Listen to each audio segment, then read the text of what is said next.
Welcome to a special MLU Live presentation from Hormel Stadium right outside of Boston, Massachusetts, as we bring you live coverage of the Boston Area Women's All-Star Game.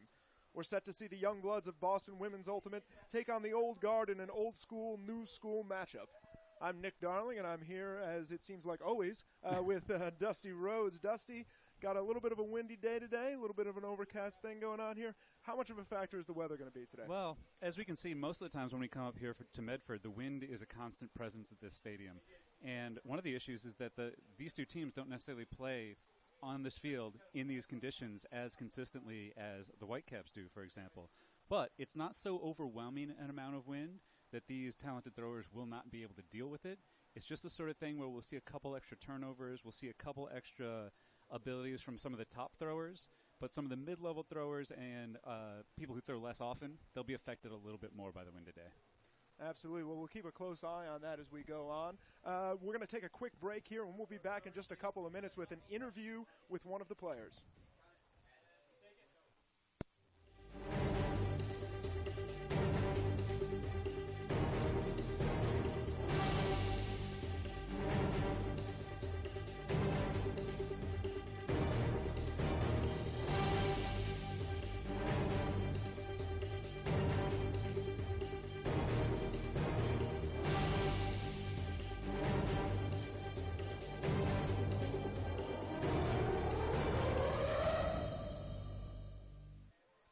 Welcome back to MLU Live coverage of the Boston Area Women's All-Star Game, where the old school takes on the new school. And we're going to go down to the sidelines now for a talk with Allie Heath, representative of Team Old School.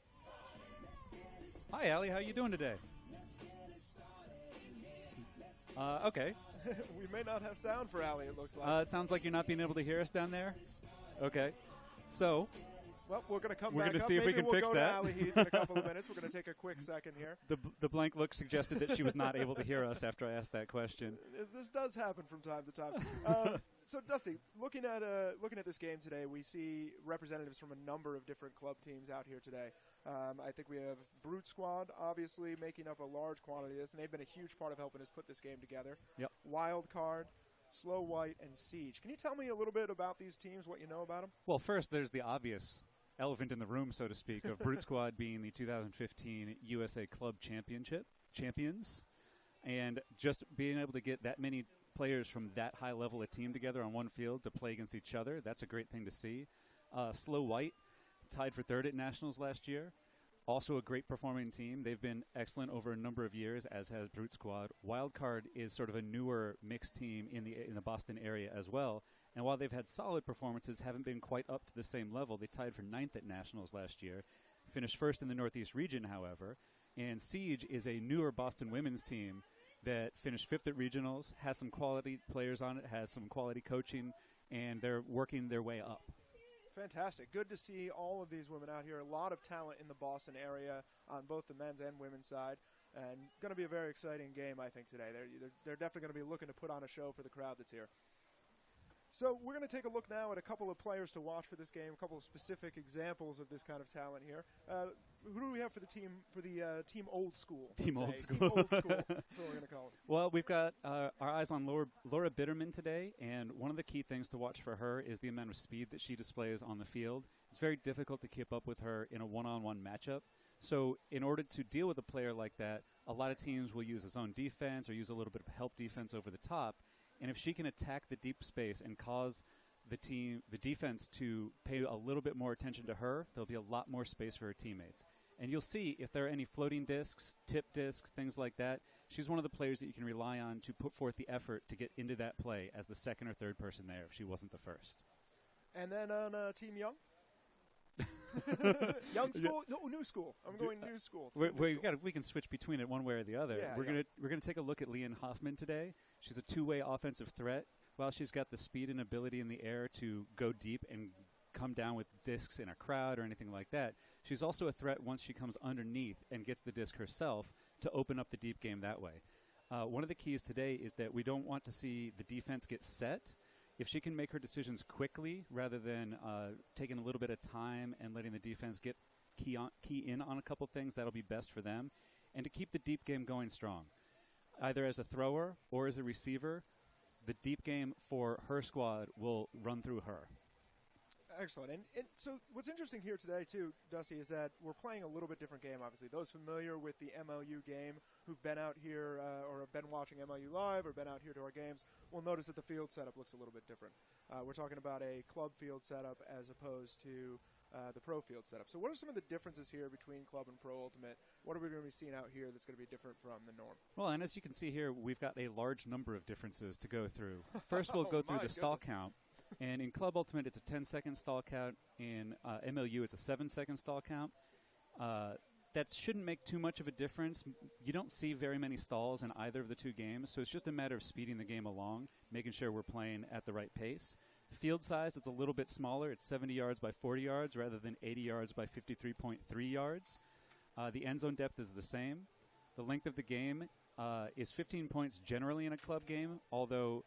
And in the pro game, it's 4 10-minute quarters. Here today, we'll be playing in 4 10-minute quarters. So we'll be playing the MLU version of that. So we should get a chance to see how these players deal with clock management and a bunch of end of quarters. Game officials for Club Ultimate, the players self-officiate.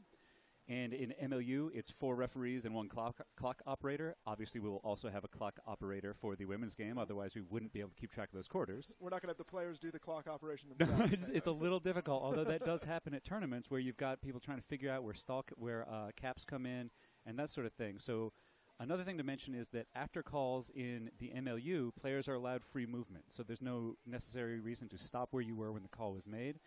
Out here today, if there's a call made, you will see all of the players on the field come to a stop and then wait for the call to be resolved before they begin play again. Timeouts, generally in Club Ultimate, you get 2 timeouts per half. In MLU, you get 3 timeouts per half. I believe we're doing 3 timeouts per half for both of these teams. We'll see as we go forward how many timeouts they call, of course. But those are the major differences. And in the end, it's just Frisbee.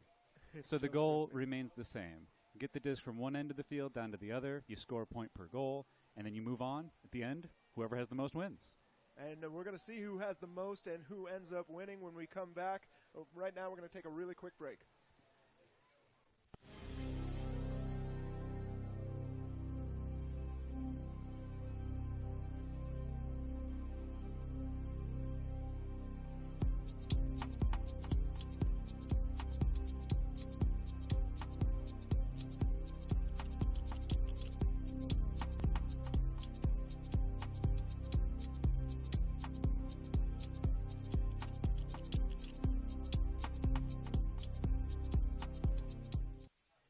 And we're back at Hormel Stadium for the Boston Area Women's All-Star Game, where the old school will be taking on the new school. And we're joined today in the booth, Dusty and I, by a very special guest, Rosie Agno, a player in the Boston area, a coach in the Boston area, a lot of history in the game here in Boston.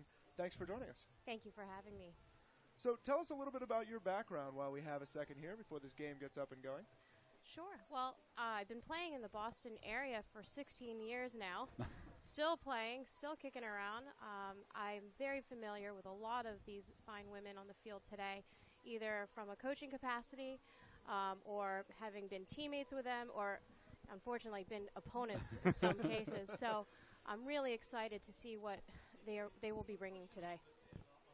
And so what are we looking for when we look at a game like this? Because obviously this isn't a in-season game. There's not a lot of direct stakes for this game. What are we expecting though out of these players? Are they going to be up for this? Is this going to be a strong competitive matchup?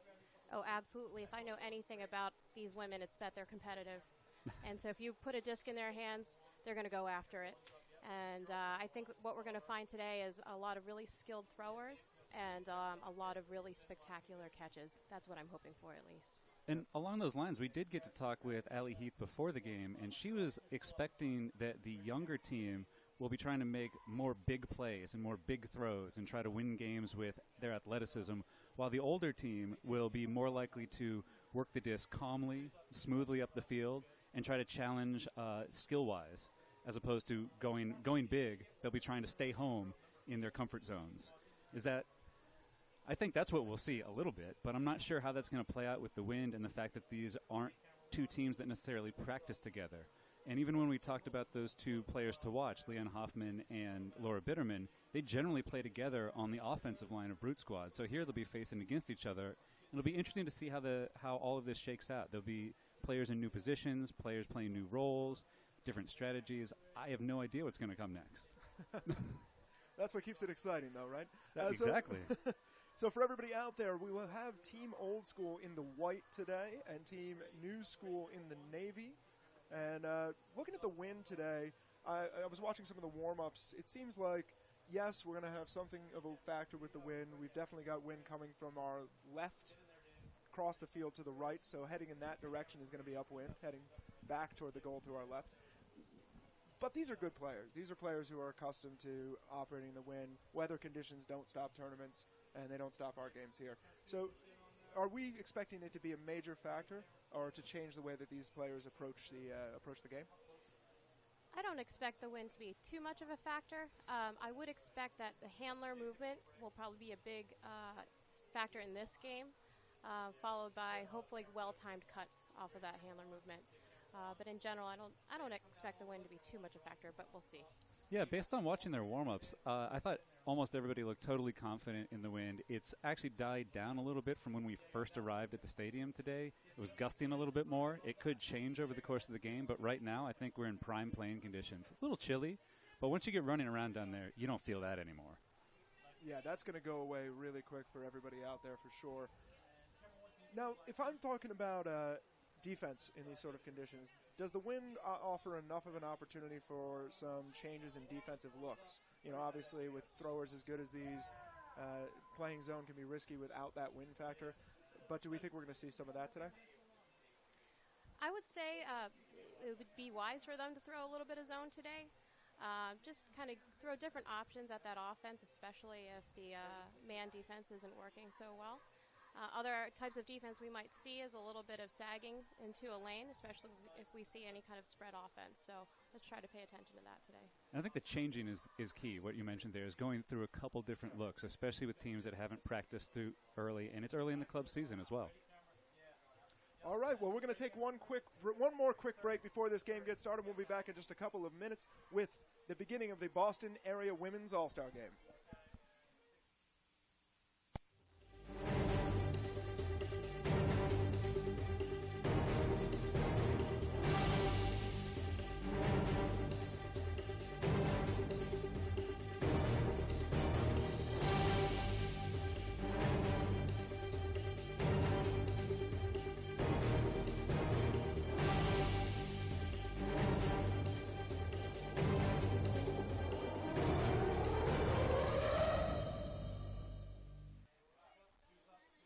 And we're back at the Boston Area Women's All-Star Game here in Hormel Stadium in Medford, Massachusetts, just outside of Boston.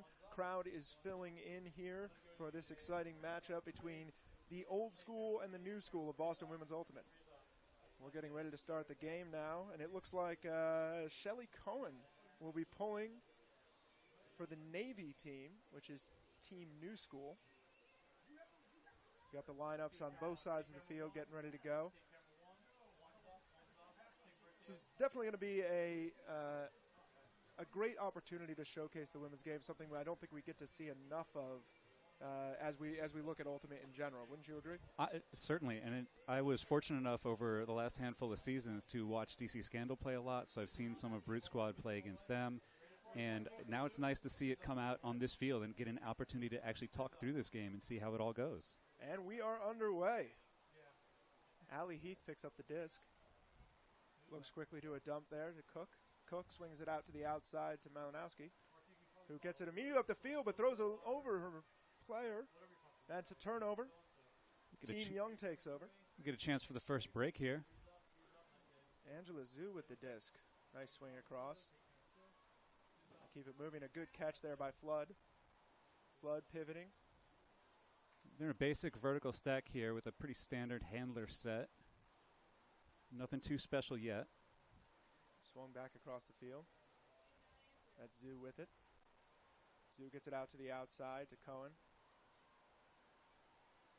Nice inside break. Very nice. There's a throw up. About 5 yards short of the end zone. That's Hoffman with the disc. Swings it across. Zhu. And there's our first break of the game. Zhu finds Sadler in the end zone.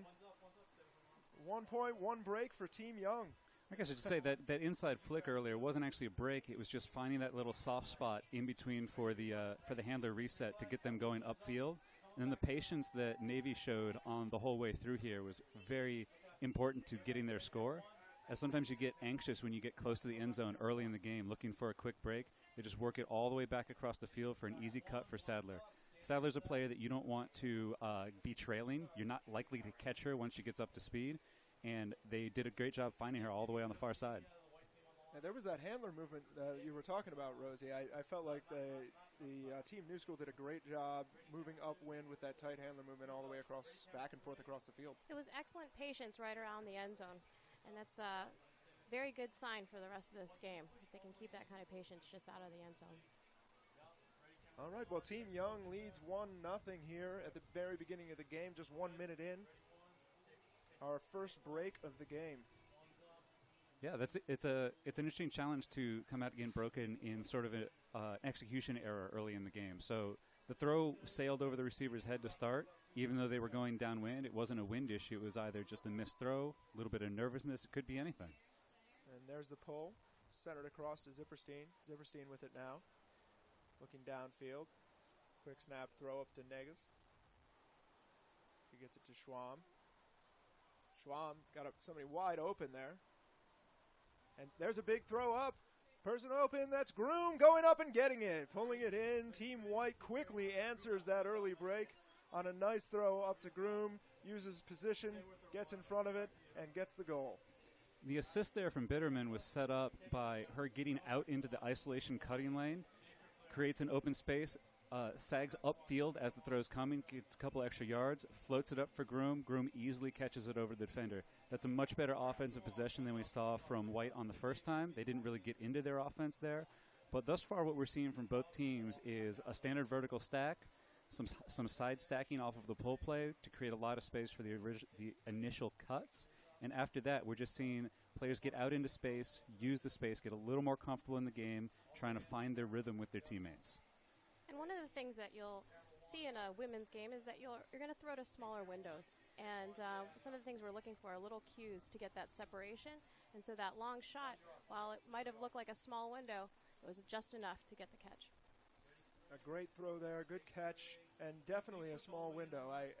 When the throw first went up, it seemed a little ill-advised almost, but the positioning was perfect. The throw landed right where it needed to. All right. Team Old School getting ready to pull here. There's the pull from Heath. It's good depth on this pull. It's floating pretty well. Looks like we're going to get one defender down nice and early. That's Vicky Chang with it. Gets it up to JoJo Emerson. Out to Dobkin. Dobkin throws it across the field. A little miscommunication, it looked like, downfield there.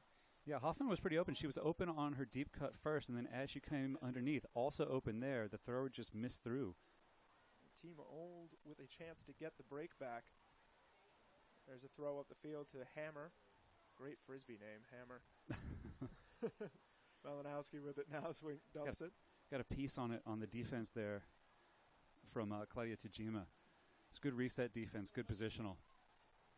Ooh, leading pass, makes a nice catch there from Murphy. Murphy looking down, got somebody in the end zone, and there it is. Good throw there to Malinowski from Chelsea Murphy. And the Old School team gets their break back. I think Malinowski is someone that we're going to see a lot of today, both with the disc in her hands and downfield as a cutter. She's created a lot of separation here from Dobkin on the cut. Once you're trailing somebody by about 5 yards here, you just sit the disc up. It's a nice outside-in toss. Pretty easy goal there on the break side for Team White. I keep losing track of which team is which. I'm just going to go with White and Navy, apparently. I don't know. White and Navy does seem to be where you're falling in line there. I have to admit that we didn't do the greatest job coming up with a clever name for each team. It was a little bit difficult. Well, it's kind of insulting to call people like spring chickens or something like that if you're going young, or gray when you're growing old. It's just one of those things. Like, if I'm out there, I'm obviously going to be on Team Old. I don't want you calling me old the whole time. I was actually a little upset with them because Team Old still had an average age of like 28. Made me feel incredibly old. 28 and still running. Still running, indeed. That's one of the whole joys of Ultimate is you can keep playing this sport even as you get a little bit slower. There are so many other ways to contribute on the field with throws, with awareness, with anything you can count. It's a lifetime sport. It's not just for the young. Amen to that. There's the pull. He's back on serve here. Definitely out of a side stack. Cohen looking deep early. Got someone running it down. Defender's getting out easily in front, and it ends up tailing away in the end. Yeah, that throw needed to float more in that situation. It tailed off to the right. It turned out looking out like an inside out, tailing off the field. If it had banked back towards the center of the field, this is what we talk about a lot. This is edge control. You need to control the way the last 15% of the flight path needs to go back toward the receiver and give them an opportunity. Just from that cut, I can tell I'm going to love that 4-on-4 matchup there of O'Connell and Ludford. There's a throw to the middle of the field.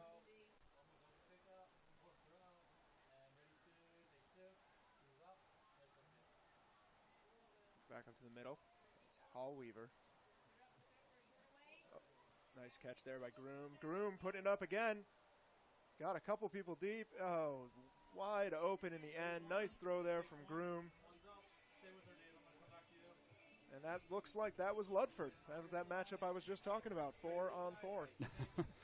And what we're seeing now is that Team White has found the rhythm offensively. They're getting their chances on the break side, and they're just not giving the disc back after gaining it. This is something you would expect from the more veteran of the two teams.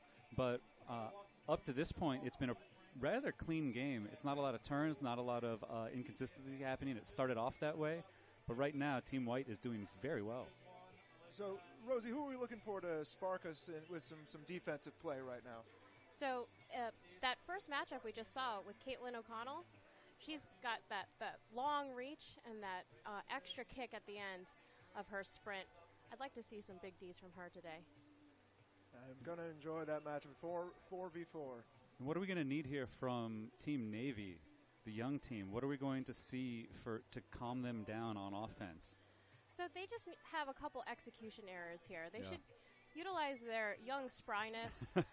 Some of these women who've got speed and agility and really put that disc out to them, but they just need to clean up their execution a bit. It seems like they almost forced that last one out of a side stack. They just threw it deep, and the match wasn't necessarily open. Yeah, taking the deep shot is not necessarily a bad thing. Probably a little bit of a punt with the win. Now they're moving the disc around nicely, though. Middle there, Kate Flood with it, stuck a little, gets a dump off though. Looking off some undercuts. Navy seems a little hesitant. Tajima dumps it. Pugh back to Tajima. Swings out to the outside. Working out of a horizontal stack here or a spread, not entirely sure which one it is. Oh, and there's the big throw up now. Definitely an open player, and yes, reels it in for the score. Good vision there on the throw. That was Dobson. Dobson with the throw downfield.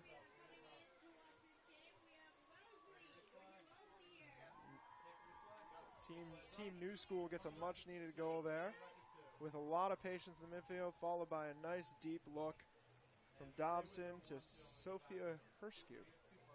Great catch there. Oh, sorry, Kate Flood. Yeah. I mixed up my sheets. The calmness and patience there in the center of the field as the disc was received there. There's not really a mark. She's got a good, clean look at a deep shot. Had enough time to just sort of step into it and throw without being pressured. And the receiver there, Kate Flood, created separation much earlier than that, and there was no chance for the defense to catch up. All right, 6:09 left in the first quarter. Team Old School leads Team New School 3-2. New School in navy, Old School in white today.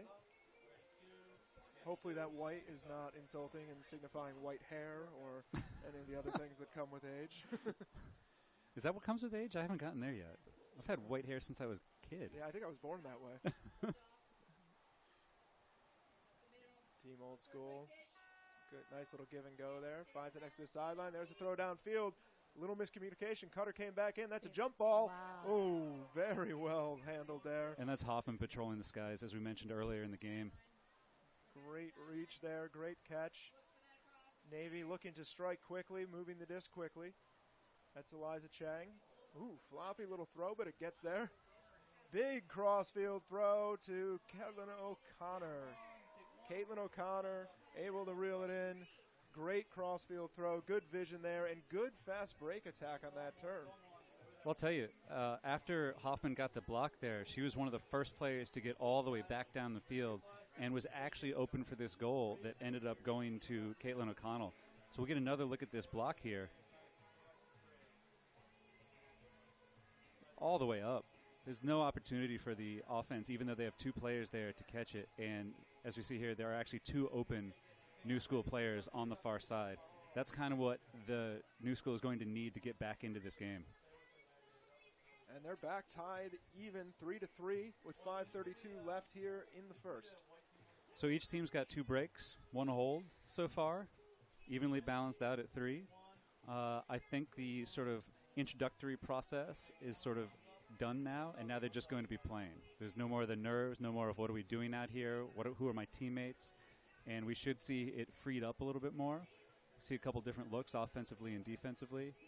As we mentioned earlier, there has been some sagging defense from the handlers as well as from some of the cutters who are sort of going towards that central area of the field to control that.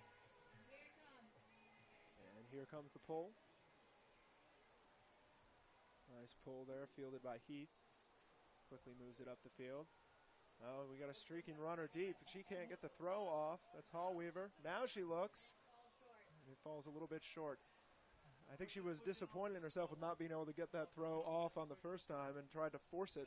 It was interesting. Malinowski was open for a while. The Team Navy, the New School, had a bit of an issue communication-wise on defense. They doubled one cutter and left Malinowski open on the far side.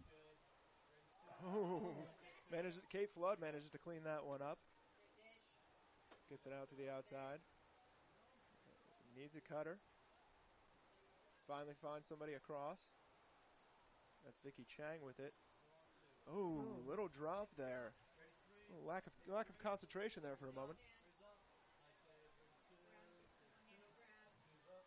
Heath with the disc now. Up the field.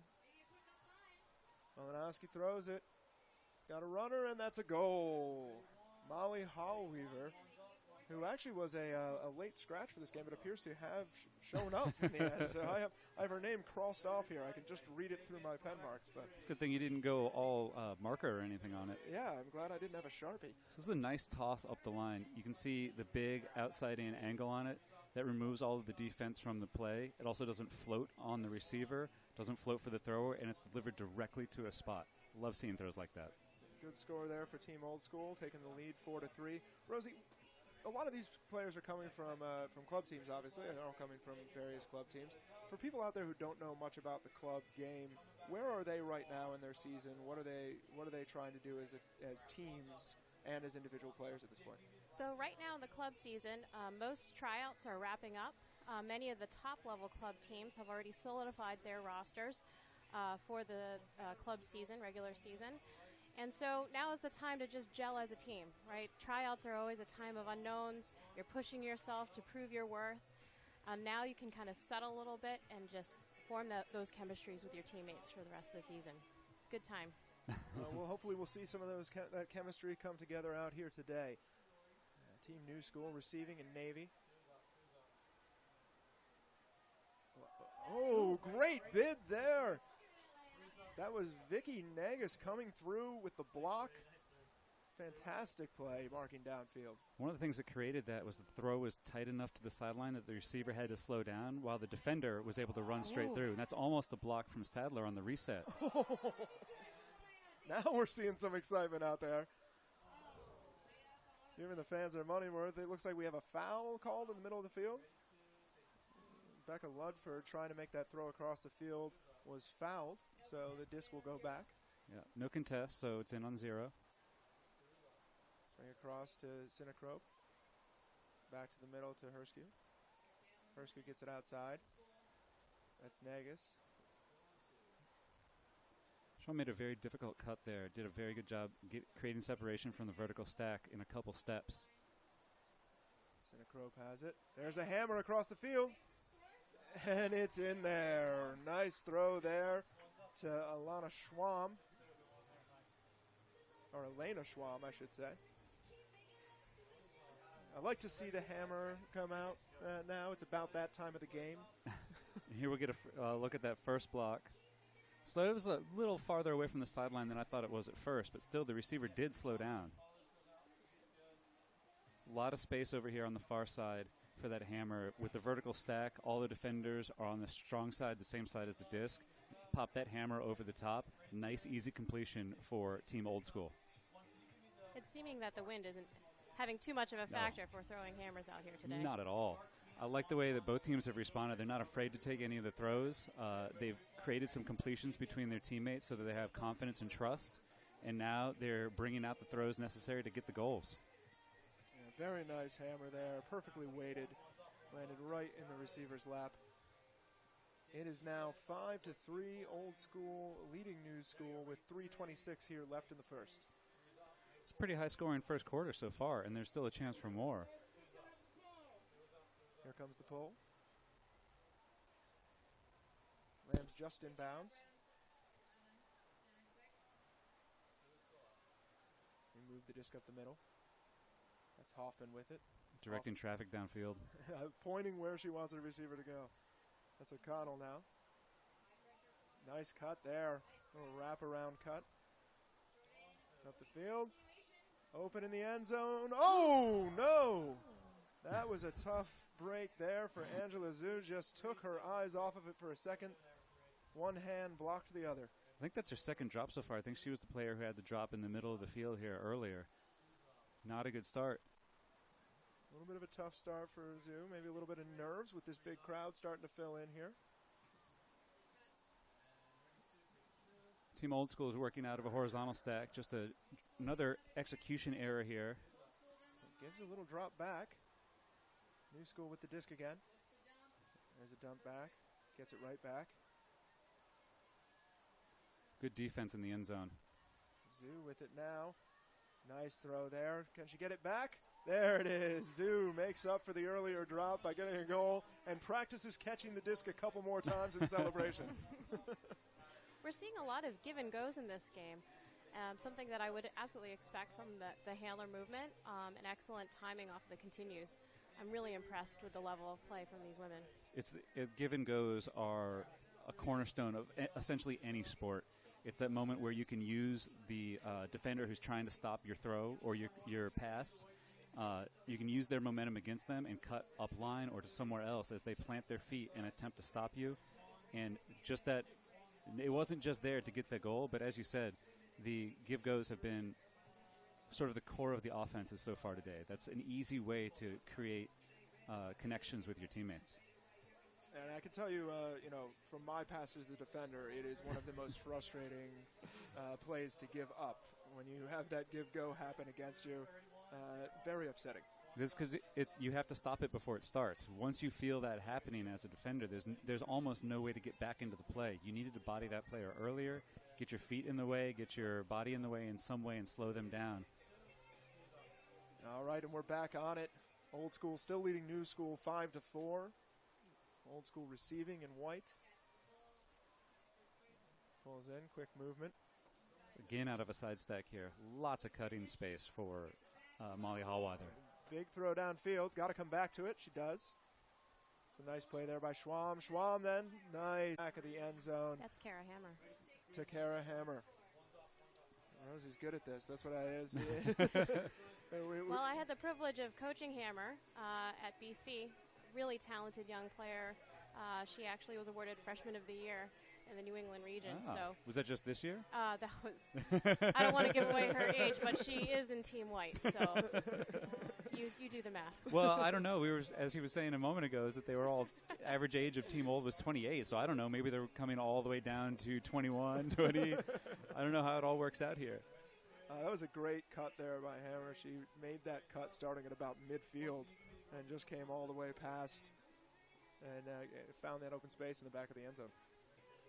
So Team Old adds another point there to their lead. They're up 6-4 with 2:03 left here in the quarter. It's going to be interesting to see how these teams handle the timed game. This is not something that they typically play with. Clubs games are typically played to a score rather than to a specific time or particularly timed quarters. So it's going to be interesting to see clock management from these teams. We're getting up on the edge of clock management right now. With about 2 minutes left, you start thinking about it a little bit, but it really comes into play with about a minute or less left. The rate that these teams are scoring, it's probably not in their minds yet. Not at all. Navy with the disc. Nice cut downfield there from Murphy.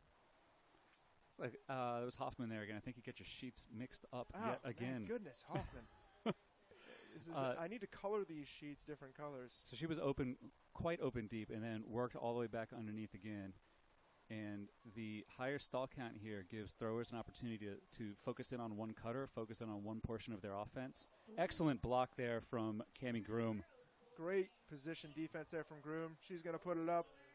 Got Malinowski deep, and there's the goal. That was a nice play there from Groom. Gets the block, makes the throw, chooses the right receiver without question. Yeah, and what she did there in order to get the block was she was sort of reading the reset offense and knowing that she could leave the second reset, cut back across in the back of the field, and double team this first reset. So you can see Bitterman is the person who's trying to play defense on the reset to begin with. Groom came from the far side, and the pass was essentially to her. And as soon as she saw Becky Malinowski following down the field, creating that first opportunity, threw it up with no compunction whatsoever. Great defensive play there. Proof that, using position can get you a block without having to throw your body around. Well, it's not even position. It's awareness. That was an off block, so she wasn't even covering that player to begin with, and then just committed to it, read the defense. And the thrower never really turned to see where the defender was. Didn't expect a second defender to be there. All right, 7-4, Old School leaving New School, with just 1:23 left here in the first. Getting ready for the pull. So a little bit of separation here for Team Old School.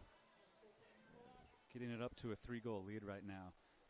Team New School will want to look into getting this down to a 2-point lead or a 3-point lead, or a 2-point lead or a 1-point lead.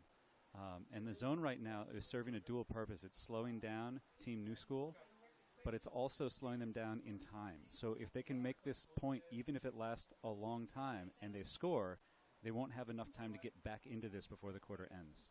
Vicky Chang, stall count's getting high. Gets a nice bailout cut there from Zhu. Zhu with it. I'd like to see some over-the-tops or upside-downs here with the wind not being much of a factor. Nice. And the receivers are spreading out the space rather well downfield, and the throwers just aren't looking for them. They're a little hesitant to make those more challenging throws. This is Sadler with it now. Now they're matched up again, so they're out of the zone look. Cohen. Ooh, Cohen surprises her own teammate there, it looked like. Zoe Heck not ready to get that. And get her hands on that. Team Old School is down to 22 seconds to score. They don't seem in quite as much of a rush yet, but the key is to recognize that they have to score before this is over. Team New School would be well advised to make sure no easy shots happen. Oh, almost a big block there. Great attempt there from Sadler. Down to 5 seconds. Got a chance to go for the end zone. Gets it up. Going to be a one-on-one battle. What a throw. What a catch. Oh, my goodness. That was Kara Hammer finding, I believe, is that Ludford? That's Becca Ludford. What a cut there. What a wraparound throw. This is just beautiful. I'm looking forward to Sadler watching almost this gets the block here. And then they keep moving upfield confidently. And I was about to say that she looked like she was rushing this throw. So she threw it right away. And there were 5 seconds left when she threw that up to the end zone. You can't criticize the perfect throw for the goal with no time left on the clock, though. That was incredible. What a throw. All right, well, that's the end of the first quarter. Team Old School leading Team New School 8-4. We're going to take a quick break, and we'll be right back here with the Boston Area Women's All-Star Game.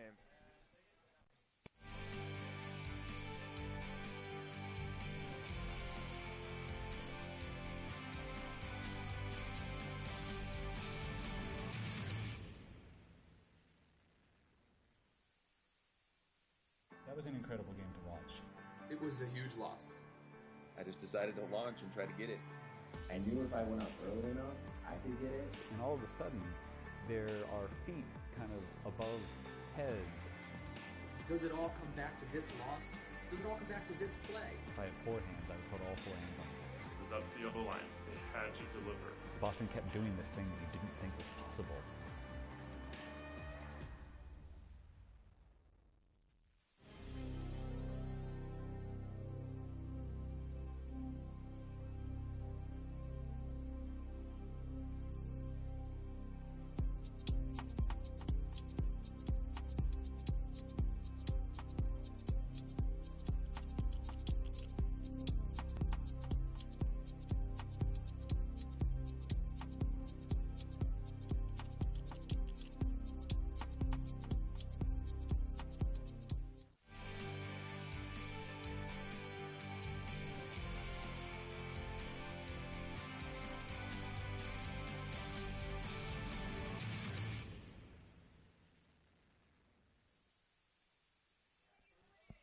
Welcome back to Hormel Stadium in Medford, Massachusetts, just outside of Boston, as we're here for a special MLU Live presentation of the Boston Area Women's All-Star Game.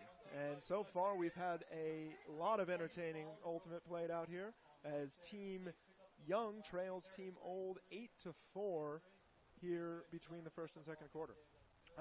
We're, again, lucky to be joined here by Rosie Agno. Rosie, what have you seen so far out there? What are you hoping to see Team Young in particular change as we go into this second quarter?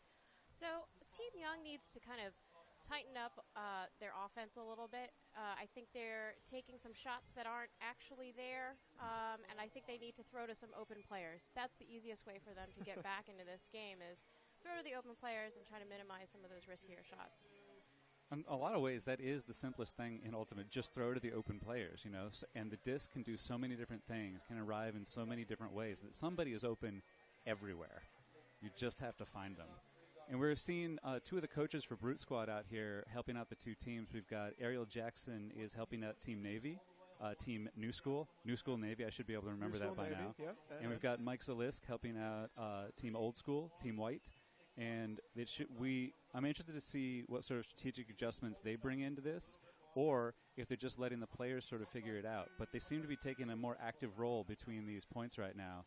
We should see a little bit of a chess match between them. But one of the things I'll mention at the end of that quarter was the ability of Team Old School to get a break right at the end of that quarter. That's the sort of game-changing thing that you see with quarter breaks rather than playing to points. And speaking of quarter breaks, this one is over, and we are underway now for the second quarter. Team New School with the disc, giving them an opportunity to get back a point here early on in the second. Hoffman swings it across to Zoo. Yeah, we saw Bitterman poaching off into the lane there. Caused Hoffman to look off the player that she was seeing. One of Dusty's favorites, a little lefty backhand there over the top from Zoo. I'm getting to the point where I don't even recognize that it's a player's offhand. Yeah. So many players can throw with both now. Zoo with it again. Gets it back around. Good patience here from Team New School.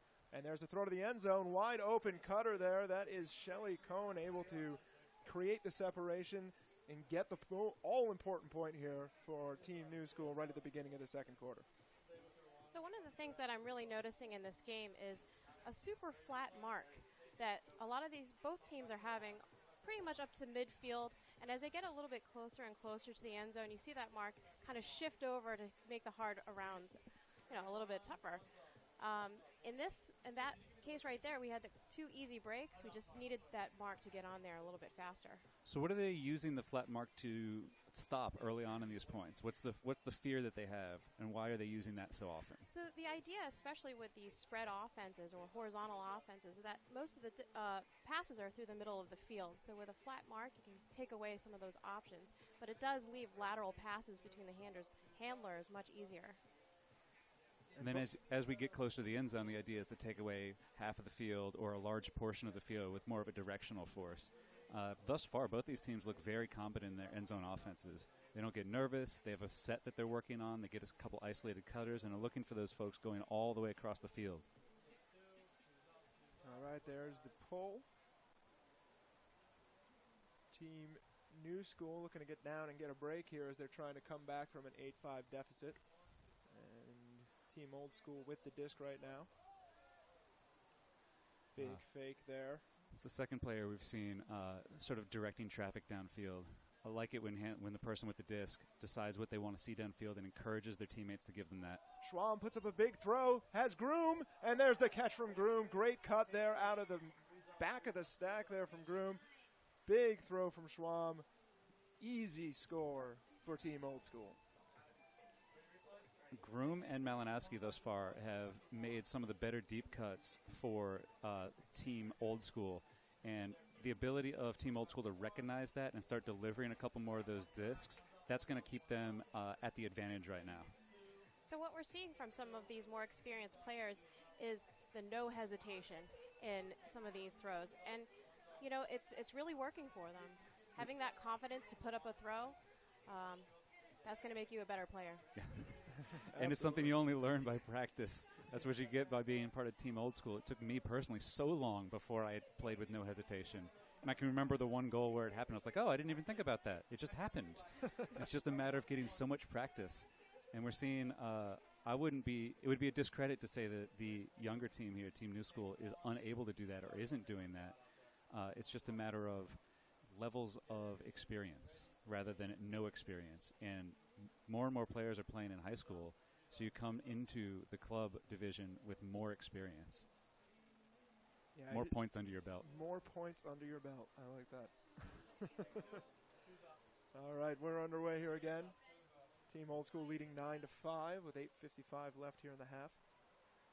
Working out of a horizontal stack here. There's a wide open cutter deep. Wow. Milking in the end zone. Great throw. I don't know what happened there defensively for Team Old School. And, in fact, it looks like that's a question that they're asking each other right now. Snoozing. Precisely. That's Hoffman going all the way down the field there from the far side. Nobody even picked her up, it looked like. It looked like she was just sneaking back behind the signs there for our sponsors. That's Vicky Chang with that monster flick. Huge asset to us on our club team this year. You can see the soft, easy smile on the face there after you score a goal that's that simple. You're like, yeah, nobody covered me. Thanks for throwing the disc that far to me. Hit me right in stride. No pressure. No pressure.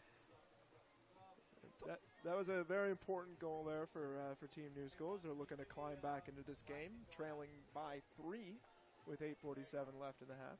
And as we were just talking about the throws with no hesitation, those moments where you have a totally open receiver are some of the most stressful moments as a thrower because you have so much time to think about it.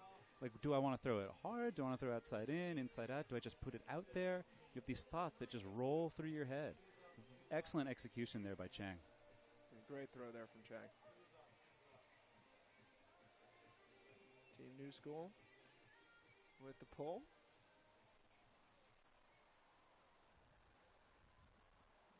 Picked up there as usual by Allie Heath. All the way across the field now to Malinowski. She gets it up the line. That's Nagus with it. Nagus, little inside out flick. Schwam, nice leading pass to Heath. Oh, can't quite track it down. Tried to get her feet under her for the layout, just couldn't quite put the pieces together. Needed to take that opportunity a little bit earlier. The disc didn't float quite as much as she would have liked, but made a valiant effort nonetheless. Team New School takes over with an opportunity for the break, starting at their own end zone line. That's Emerson. Nice inside out underneath throw there. Oh, that throw's tailing away from the receiver. Not quite going to do it. Just didn't get the right angle on that flick. She tried to overthrow it. So she tried to impart almost too much force to the disc there and ended up making it a blade through the center without any float on it. And if it's a blade, it has to be right on spot. That wasn't. Nice push pass there from Malinowski. There's a big throw up. Leading pass. Is she going to be able to catch up to it? No, that's going to carry out the back of the end zone. And as we noted earlier in the broadcast, we were playing on a club field today. So it's a little bit shorter than the MLU field and a little bit more narrow, just being 70 yards in length as opposed to 80. Same end zone depths, 20 yards apiece. Yeah, a couple years ago, they changed the club end zones from 25 to 20 yards. And I thought that they originally had extended the regular field to 80 yards. I was incorrect. They kept it at 70. Ooh, nice grab there on the sideline. Swinging back across. Good break side attack here from Team New School. Sadler picks it up in the middle there to O'Connell. Oh. Looked like a hand block, but sounds like there's a foul called. Seems like a foul Yeah, with no contest. Coming in on 0. Be interesting to see that one again if we can at the end here. It's been a long point. It's 2 minutes already. Oh, there's a block there. Yes, that is a block.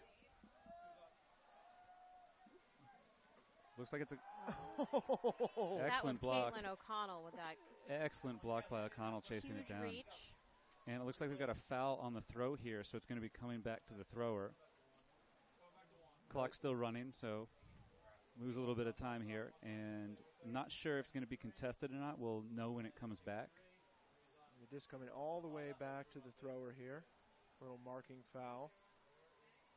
And that's also one of the differences in MLU versus club play is that the disc doesn't go back very frequently in the MLU. Whether that's because the refs are missing some of these smaller foul calls, I'm not sure, but it very rarely goes all the way back to the thrower. Still wasn't sure if that was contested or not. Yeah, it's hard to say. Out to the outside to Klain. Klain gets it back to the middle of Malinowski. She is all over the field. Nagus up the sideline. Malinowski was calling for it deep there in double coverage. All Weaver not ready to give it to her, though. Schwamm with it now. Nice throw by Schwamm there. Up. Now Klain. Klain looking for Malinowski. Great cut there for Malinowski. Good setup. Finds some space in the end zone. And a long, hard-fought point there, but that's another one for Team Old School, now leading 10-6. Point was 3.5 minutes long. That's by far the longest point that we've had today. Just going to look at this. It looks like there was hand contact, but I'm not sure if that was after it was released or not. That's a tough call there for Heath, I think, but good work by Manalowski working back to the disc on that end zone cut. Sort of circled towards the center of the field, got her defender's momentum going towards the center, then cut back through the inside, made a circle cut back to the cone. Excellent execution there on the end zone. That was all Malinowski at that point, especially that last possession. Absolutely. The defender, whoever's guarding Malinowski's got a big job. Yes. Because here's a woman who's going to stay at, she started the beginning of that point as a handler near the disc, and then she just took off, and she made it her mission to score. And so that defender's got a big job because she's got to cover a big field, big space. Yeah, if it weren't illegal, I would recommend a handful of jersey to do that job. But oh, that's your soccer history talking again.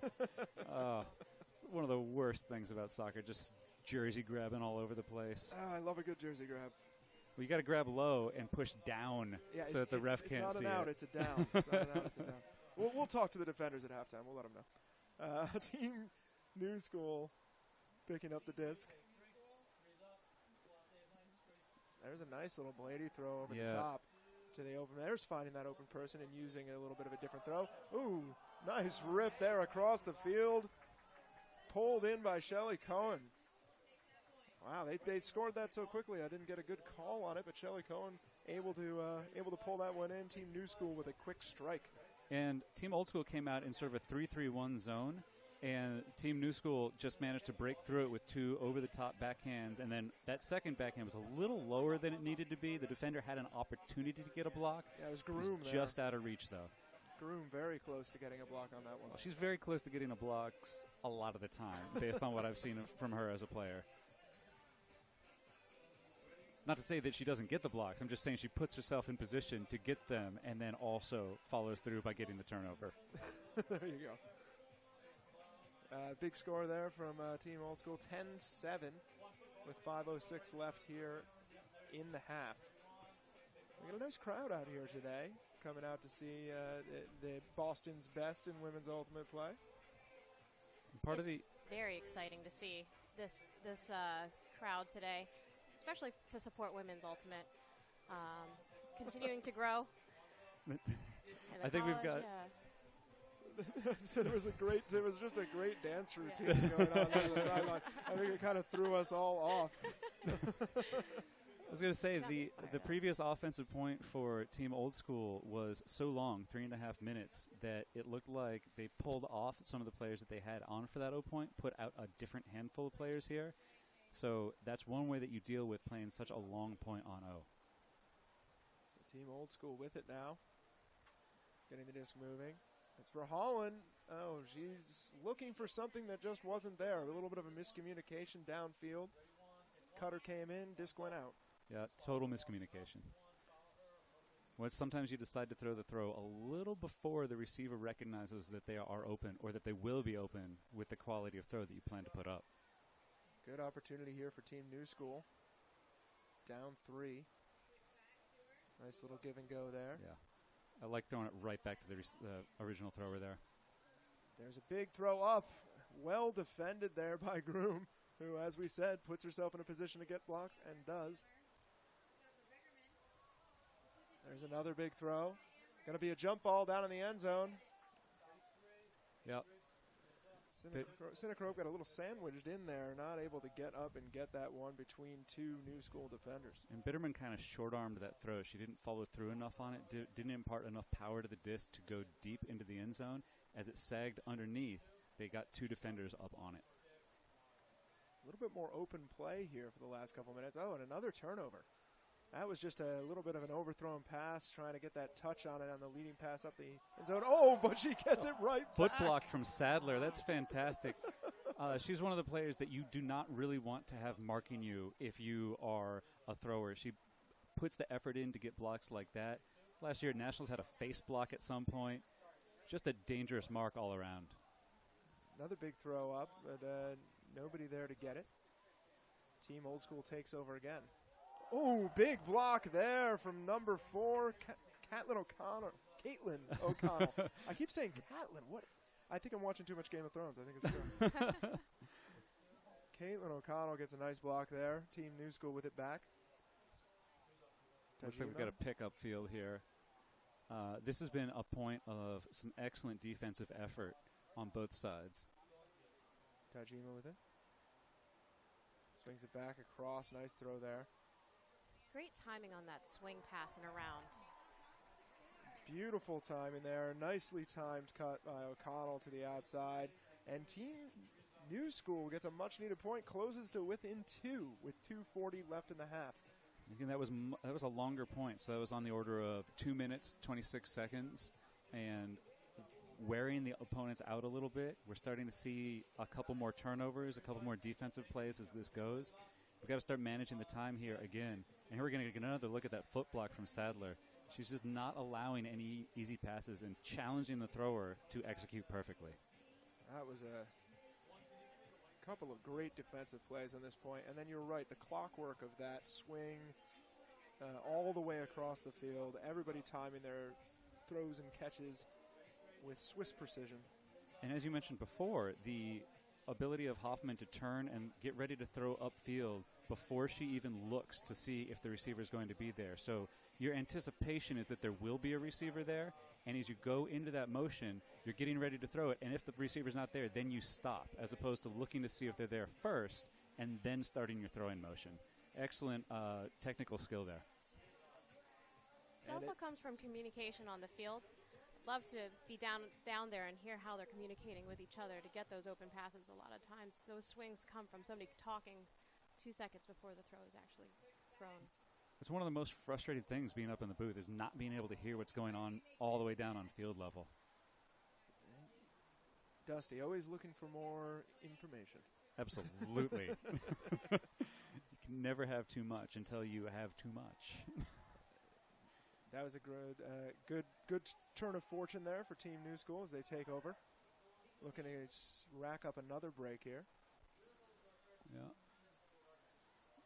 I was going to say, their offense was a little out of sorts there. The timing was not right. It wasn't clear where the cutters were supposed to be going, and the defense took advantage by coming underneath on that cut. Yeah, great block there from Chelsea Murphy as she read that cut coming to the outside. Offensive player ran out of room a little bit with the sideline there, and she was able to come through and get that block. You know, we should have set up some discs on the outside of the field like we usually do for the MLU games, so the players don't have to go quite as far off the field to retrieve discs. We absolutely should have. We're going to get down and talk to somebody about that. Team Navy with the disc now. New School has it back. To throw up the sideline. There's a big throw across. Open. Can she get to it? Yes, she can. That is Sydney Dobkin with the catch for the point. And Team New School closes within one of Team Old School with 1:21 left here in the half. Oh. Nice run here by them. She might have been out of bounds. Oh, we might have been looking at the wrong line there. Out the back, it looks like. Definitely looking at the wrong line. Got to get used to this shorter field for this game. She's wishing they had the 80-yard field out there now. Really liked the throw there. The receiver wasn't even necessarily cutting. There was a bunch of space on the far side, but now we're going to have Team Old School working up the field here. Again, this is more of a spread stack rather than a vertical stack. Nice catch there. Way to dig it out of the turf there from Chelsea Murphy. Malinowski's going to work here. That was a big cut, and now she's working back downfield again. Schwam sees someone open all the way across, gets it just over the head of Eliza Pugh and into the hands of her teammate for the score. That was Allie Heath with the goal. And Team Old School extends their lead back to 3. One of the things I'm really noticing is the use of the fake. So on that throw, really strong forehand fake, got that mark to shift over, was able to throw a nice open backhand to that receiver in the end zone. And throwing that throw all the way back across the field, the key is to make sure that you get it above the defenders and don't let them get a swipe at it. We saw it was close enough there. That's the second one. We saw one going the other direction where we thought a defender might have a chance at it, but the skill to get it up and over is key.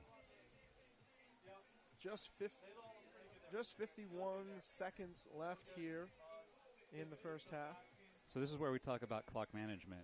The key for Team New School is to make sure that Team Old School does not get an opportunity for a break here. That's their first goal. Their second goal is to actually score a goal themselves and not give actually score a goal themselves. Their third goal is to not leave enough time on the clock for Team Old School to have another opportunity to score. Yeah, your best case scenario here is to go into the locker room down just 2. There's the pull. Well, you could try to go for the quick goal and then for a quick break, but then you're exposing yourself to using your secondary strategies and tactics. They're going to work the disc a little bit here.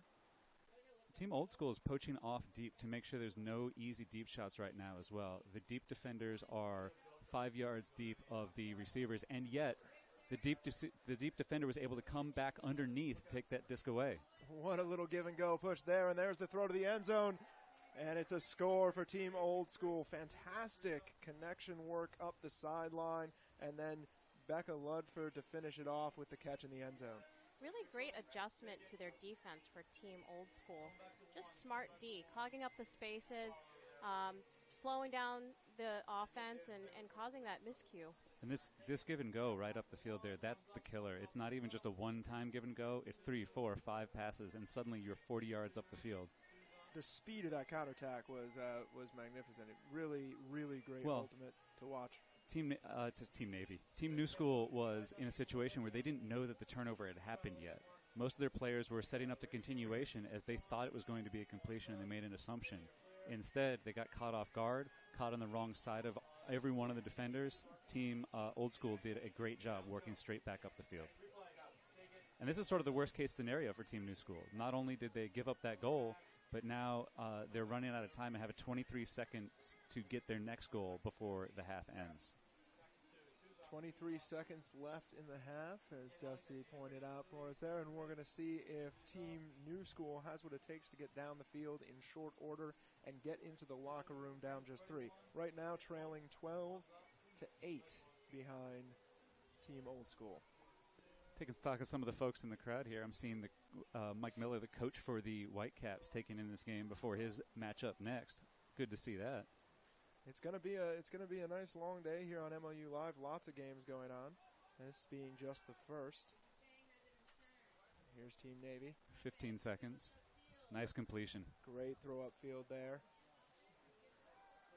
Work back to the disc. Ooh. Nice catch. Wow, I did not even really quite see what happened there. Disc was thrown behind the receiver. She reached back. It looked like it was Hoffman again. Managed to make a fantastic catch and barely get into the end zone here. Yeah, it's a throw here. And then we'll see her follow. It's yet another give-go. Another give-go. Nice catch there. The throw wasn't spot on, but the catch made up for it. That was good time management, considering that was 15 seconds to score. Could have been a rushed play, knowing that there wasn't much time left on the clock, but they worked it up the field and scored. It was that big completion. I can't remember who threw it up to Hoffman, but that was about a 30-yard gainer, and then they were able to take those little short shots for the rest of the field. And now we're going to see what does Team Old School do when this pull goes up. One of the things that we see in the MLU is players will often catch the pull, which starts the clock. They would be wise to let it sit on the ground, get their players down into the end zone, and then go for a late half goal. You have a couple seconds. You can make definitely a throw or two before you have to put that up. Try to eat a little of that yardage up, and get your teammates downfield.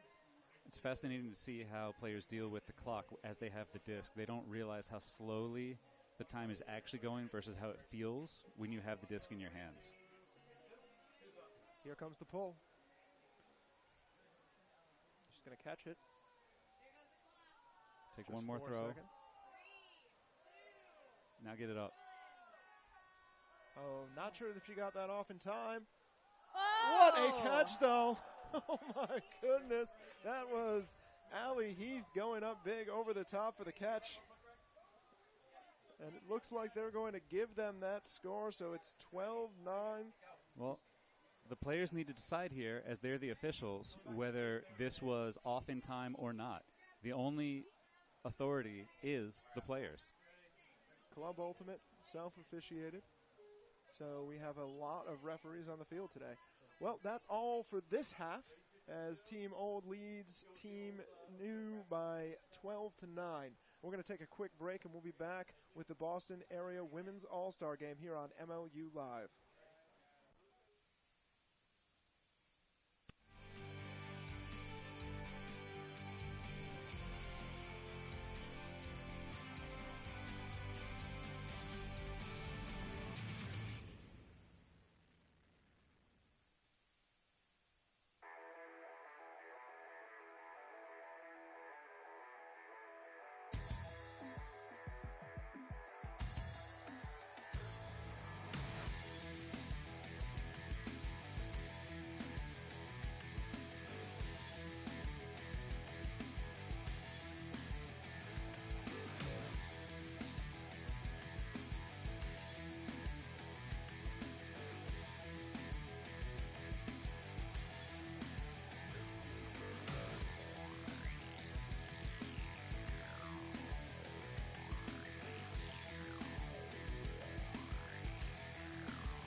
And we are back here at Hormel Stadium for the Boston Area Women's All-Star Game here on MLU Live, where the Team Old School in white is leading Team New School 12-9. That goal at the end of the half there, we've come to find out, did not count. Apparently the throw did not go off on time, so it's just a 3-point lead for Team Old School right now at this point in the game. So fantastic ultimate we're seeing out here. Really a lot of fun. The quality of these players, the quality of their ability on the field is amazing. Rosie, speak to what you're liking about this game so far. So I love the energy from the crowd, from the players. Right off the bat, we were seeing some spectacular plays all the way through, all the way to the end of that first half. So it's really just a celebration of women's ultimate. It really feels there's a band playing right now. There's some people in the audience with, lays and signs, and it's just a lot of excitement here. We're getting a look at some of the highlights here. We just saw that deep throw from Bitterman to Groom, and now we're seeing another big deep look to an open receiver there. These are some of the plays that we picked out from the beginning of the game so far. A deep D from Hoffman, and we'll get a look at a big crossfield backhand again to 2 open receivers for Team New School. And both teams doing just a great job providing the audience with some entertaining ultimate, but also doing a great job playing technically good ultimate. I'm loving the handler movement that I'm seeing. Oh, and that kick block. Oh, fantastic. I that love might kick be my blocks. favorite play. It's hard not to. I like this play here. This quick give and go counter attack down the field. Well, after Groom got the block, she was off to the races. She knew what was up, and as long as they could maintain that advantage for a couple passes, they'd get into the end zone before they ran out of time. A good catch there by Hoffman again. And we saw that earlier. We saw Heath's catch that didn't end up being a goal, but that was almost perfectly executed by Team Old School to use the rest of the time to get a goal at the end of the half. All right, well, Team Old School leading Team New School 12-9 here at the Boston Area Women's All-Star Game. And we're going to take a quick break here at halftime, and we'll be back with a little more conversation and analysis.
And we're back here at Hormel Stadium in Medford, Massachusetts, just outside of Boston for the Boston Area Women's All-Star Game. A great opportunity to watch some high-level women's ultimate from some of the best players here in the Boston area. And one of those players who's really been impressing us already tonight for Team Old is Becky Malinowski. We may have been remiss in not mentioning her more before the game actually started, because she's been making plays like this for Brute Squad for a while now, and we shouldn't be surprised. She's got height, she's got speed, and she's got the throws, as we see here, to make assists happen as well as goals. As I mentioned, part of Becky's skill set is just being close to the disc. She can handle, she can do it all, and then next thing you know, she's going to streak it deep. And she's going to score on you, so it's going to be really hard to defend her. And as a defender, generally, if you're playing against someone who's comfortable going from behind the disc to ahead of the disc, you have to sort of shift your mentality, as you tend to be downfield of a player who's behind the disc, and then you try to be in between them and the disc on the other side, so you have to readjust as you go. It's quite a challenge. And it's even tougher with someone with the skills and speed and height that Malinowski has shown so far. And I assume she's tall the rest of the time and fast the rest of the time when she's not on the field as well. She does remain tall off the field. I've noticed that. So good observation there. Yeah, I mean, very impressive play from her all over the field, up, down, everywhere. One of the things we wanted to talk a little bit about today, because some of our audience may not be as familiar with the Club Ultimate scene as others. Obviously, this is the place where these women compete, is in the club circuit. And wanted to talk a little bit about some of the big events that are coming up. Sure. So coming up, we've got the Boston Invite. It's a local tournament here for us, but teams from all over the country and all over the world come to compete in all three divisions. That would be women's, open, and mixed. and that pretty much starts off the competitive club season. So those games really matter. Then we've got U.S. Open coming in July, right on that 4th of July weekend. Yep. Another opportunity for teams from all over the country and all over the world to compete, and it closes out with this Pro Elite competition in the women's division. That's in Aurora, Colorado, and then we've got other Pro Flight Triple Crown competitions all over the country. Yeah, Nick and I used to play with Pike, and we used to come up for the Boston Invite. It was always sort of the last tryout tournament, so if you were kind of on the cusp of our roster, we'd come up here, and we'd usually lose to whatever the men's Boston team was called during those days. I don't remember if it was Boston Ultimate or was back with Dog. It was Dog. It was Dog at that time. Those heartbreaking losses. I distinctly remember earning my spot on Pike and losing to Dog in the same game. And they're right. And then with the U.S. Open, that's something that USAU has been doing, where they bring in the top 4 teams from the season before in the U.S., and they try to bring in some teams from other countries as well across all the divisions. That's going to be, as you mentioned, Rhode Island. So that'll be I hope to be up here and actually get to see some of that one, and that's exciting. And then, as you mentioned, Pro Elite Challenge, we talk about the different tiers for each division. That's an opportunity for the top tier to play against the tier just below that and try to get some interplay so that the regular season has a little bit of meaning and you don't have these unconnected teams playing against each other.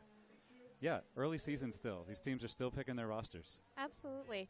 What's interesting, though, is a lot of these elite teams have to make those decisions earlier. Yep. And that's because we need to have decisions made about competitions that are scheduled out earlier, and same with nationals being earlier and earlier each year. So Boston Invite was historically a tryout tournament, Yep. but these days you have your roster already solidified. And it's interesting as the trickle-down effect happens, as top teams decide their rosters, teams that are the step and two below them have to wait for those roster decisions. So as these tournaments are happening, other teams are still waiting to determine who's going to be on their roster, which players are even going to be available. So to see the interplay between different rosters and the way those decisions gets made and sort of affects teams both in other divisions is always interesting during the club season. Yeah, and one thing to mention here really quickly, too, is that, we are obviously watching a fantastic women's Ultimate game. We're going to be watching here in this same stadium a fantastic men's Ultimate game, but there's also mixed Ultimate, and, of course, some of the women players who are out here today actually play in the mixed division. Absolutely. Mixed division is just another opportunity for women to play. I don't think there's any, one division isn't better than the other. I try to remove that sort of stereotype that women can't play competitively in the mixed division. I've had the privilege to play in both playing on Slow White as one of the original members of that team in 2004 as one of the folks who created that team. Then I wanted to kind of test the waters with women's, something I always wanted to do. I played women's in college when I started the team at Boston University. Had the opportunity to play with the Lady Godiva team out of Boston. Very successful team. One of the most successful teams across any division. And I learned a lot.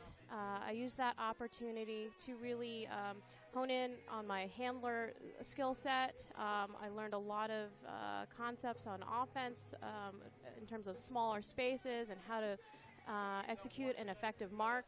All those things I got from playing on Lady Godiva, and I've tried to share a lot of those skills as a coach, both in the mixed division and coaching college. Speaking of as a coach, what is it that you like about coaching? As a coach myself, we just I always have to ask this question because it's different, and I like hearing the answers that different coaches have.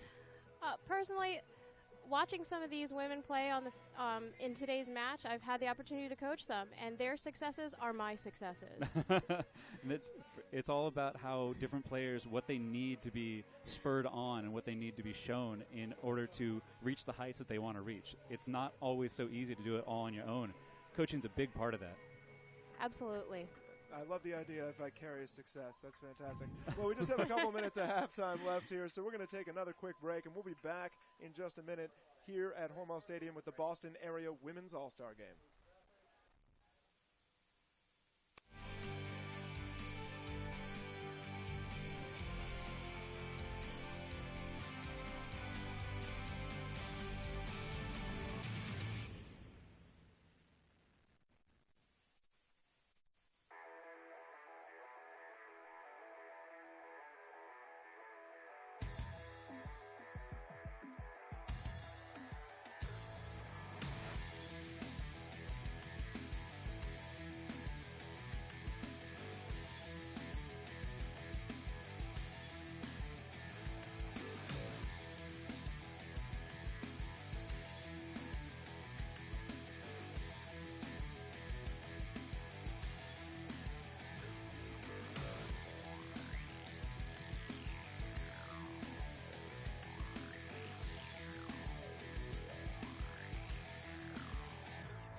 And we're back here at Hormel Stadium for the Boston Area Women's All-Star Game here on MLU Live. Just a great game so far for the first half of this game. I'm joined here, of course, with Dusty Rhodes and with Rosie Agno, who's been kind enough to come in here. I noticed before the break there that we just took, you were talking a little bit about your history in the game, and just casually mentioned that you have started 2 teams. So been doing this a while, you know. What's interesting is when I started playing Ultimate, there was no women's team at Boston University. There were a handful of us who loved the game. We came to every practice, and hence that's why I am drawn to mixed Ultimate. I'm comfortable playing with men on the field. But I realized that there needed to be a team available for women who just want to play with other women. And so that's what really drove me to start this team. I had to do a lot of recruiting, and I didn't know anything. That's familiar to me as well. When I was at NYU, when I first got there was hardly a men's team. And then we had women playing with us the whole time. We had Karen Lee and Elizabeth Lamb were playing with us in the open division of college. And it was the same thing. They had a harder time recruiting people to play sort of in the open division, which it was called back then. So then they started a women's team the second or third year I was there. They've had a lot of success since then. But the process of deciding to go in and start a team is not something that I've ever personally had to do, either for women's or mixed or open. I've always wandered into scenarios where there were already teams available to me. Well, it's pretty easy when you have a group of people who share the love of the game. Yeah. And all it takes is a group of people who have the same vision. You don't do it by yourself. And it's trying to get all that work together and everything coordinated. Just even as a captain, I found that difficult enough, let alone trying to get it up off the ground. So should mention that we've got a lot of Whitecaps players out here supporting the game today, supporting Boston Women's Ultimate, and it wasn't just one of the coaches. It's just he's the only one that I could see right away. The entire coaching staff is here watching this game as well. Like to see that support. Yeah, the support of Ultimate in general across the board is great here in Boston. So many great players, so many good club teams. The Whitecaps have obviously been an incredible part of the MLU so far with 2 championships under their belts. And right now we're getting to watch some of the best women in the game play here in Boston. And we're underway for the second half with Team Old School in white picking it up. Nice catch there right off the bat. Allie Heath gets the disc forward. That's Groom. Groom looking, needs some help here. She decides to throw it deep, but there's somebody open. Nice look there from Groom. Nice bailout cut there from Hammer. And a nice quick score there for Team Old School to extend their lead to 4. It's one of the things I wrote about actually just today is not every bailout needs to be tight near the disc. You just need to create opportunities for a thrower in distress to find someone who's open. Nice catch here from Heath, and then we see the deep throw from Groom. I think that's her 4th assist. She's also got 3 blocks and has scored 2 goals. She's making quite an impact on this game, has yet to throw a turnover, and has played 10 points, now 11 points on the day. So she's being a huge part of the old school team's success. I really don't want to call them the old team. It just feels bad. Yeah, I mean, glancing down at her stat line, it is definitely a good-looking line at the moment for her. So Schwamm also has 3 assists for the Old School squad. And it's the sort of thing where both these teams are completing passes at about 88%, 89%. The Old School team is at 85.5%. New School team is at 89.2%. So we're seeing a comparable level of completion rate to what we see in MLU play. What's kind of interesting, we talked in the beginning of the game about the New School team being the team that was going to take a lot of big shots, but when you look at the touches per offensive possession, they're actually throwing the disc around a little bit more than Team Old School is. Well, that may also be a result of Team Old School has had some short field defensive scores, so they haven't necessarily needed as many passes to cover the space. But I like what I'm seeing right here from Team New School. They're working hard against the Boston Old School defense right now, confident in their unders. Nice throw over the top there, but just can't seem to turn around and track that one down. Kind of was around her back shoulder. Tess Johnson wasn't able to find that outside in there. She couldn't entirely tell which shoulder it was going to come over. Did a good job of getting her hand out at the last minute, but if she had been able to turn correctly immediately, had known which side that was coming over, which sort of comes with familiarity with your teammates, probably would have been able to reel that in. I'm really loving this old school, new school matchup between Becky Malinowski and Vicky Chang. They're both former Michigan players, and they have very similar playing styles despite their height difference. Across now to Malinowski. She gets it up the middle to Murphy. Nice disc movement here by Team Old School. Out to the outside now to Sinacrope. Sinacrope gets it up the line to Bitterman. Bitterman's been providing a bunch of unders here on this point. Bitterman trusting a receiver right to the back of the end zone. Nice throw there and well tracked down by Malinowski.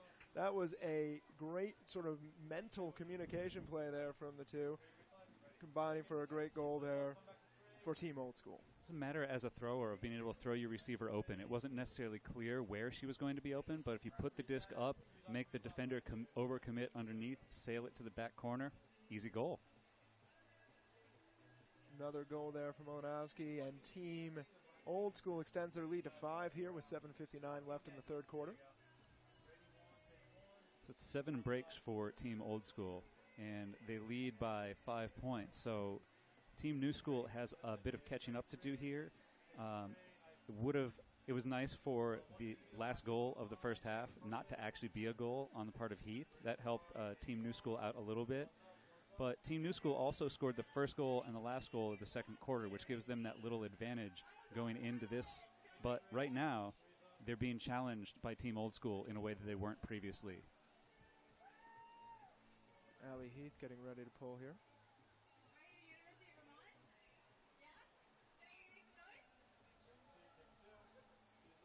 Here comes the pull.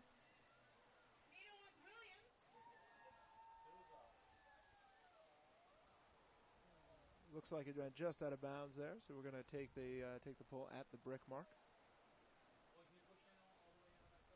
Looks like we're setting up in a horizontal stack, no, more of a spread, kind of. It's very not precisely defined, which is more challenging for a defense to deal with. Disc is in. Hoffman pulls 2 defenders deep, and then we've got Hannah Baroness open across the field there. Good recognition by the thrower, good ability to deliver the break throw all the way across the field. Little lefty flip there. Now we have a give and go here from Team New School. Beautiful stuff up the sideline. Swung back across. Another give and go. Just working it together there. That is Angela Zhu with it. Looking to get it back. Oh, tries the hammer over the top. Not quite enough on it.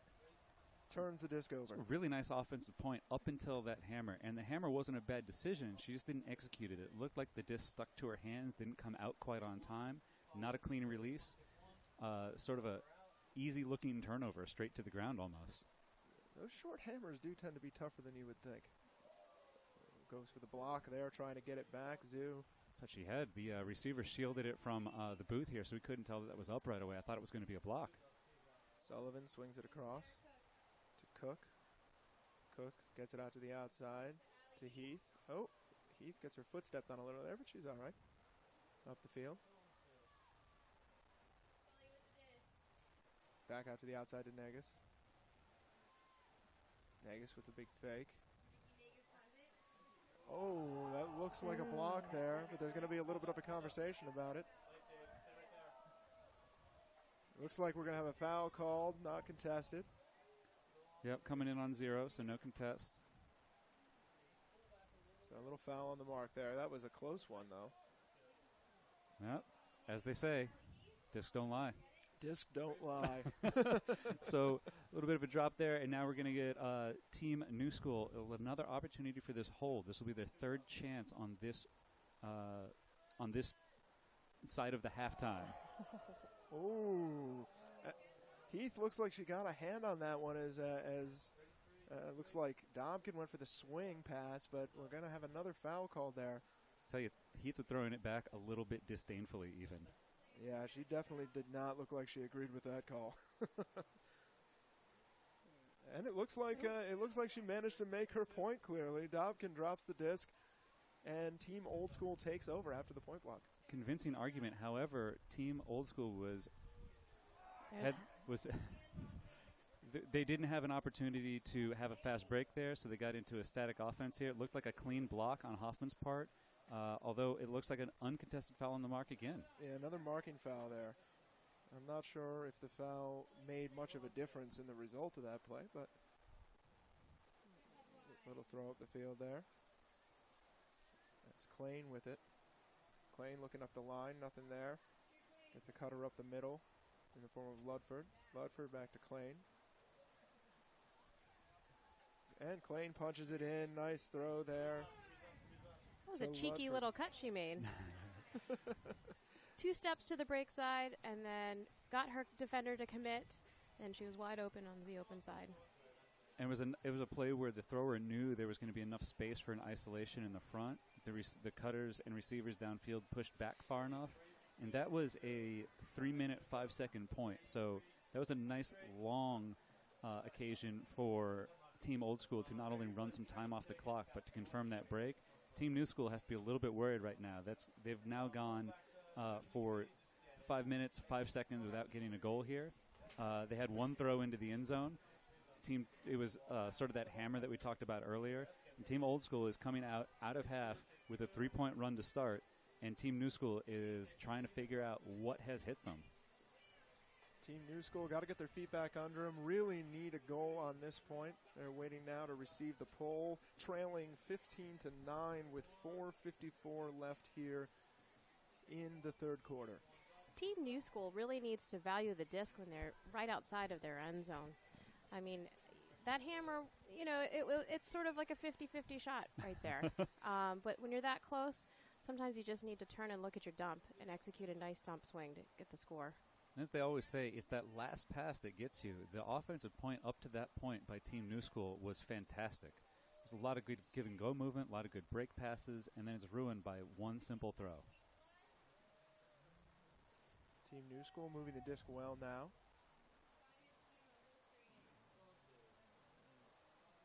Nice cut there downfield to provide an option, and there's a throw deep. That's going to get away from her, though, out the back of the end zone again. That's a tough throw to execute, trying to float that inside-out flick up the sideline. Not able to control it.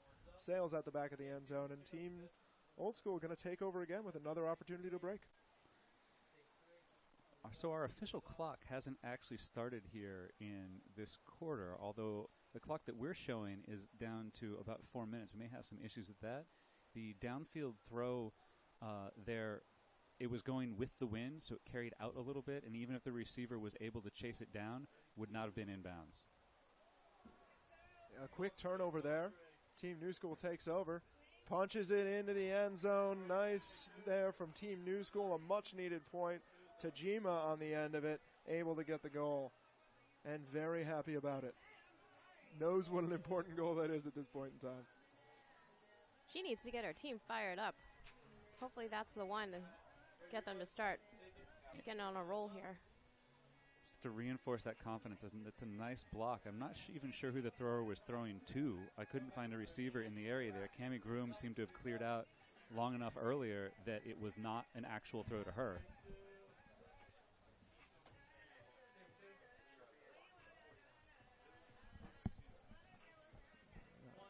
All right, we're taking a look here. We have 3:49 left on the clock. The clock in the stadium has not started yet, so we're going to get that clarified.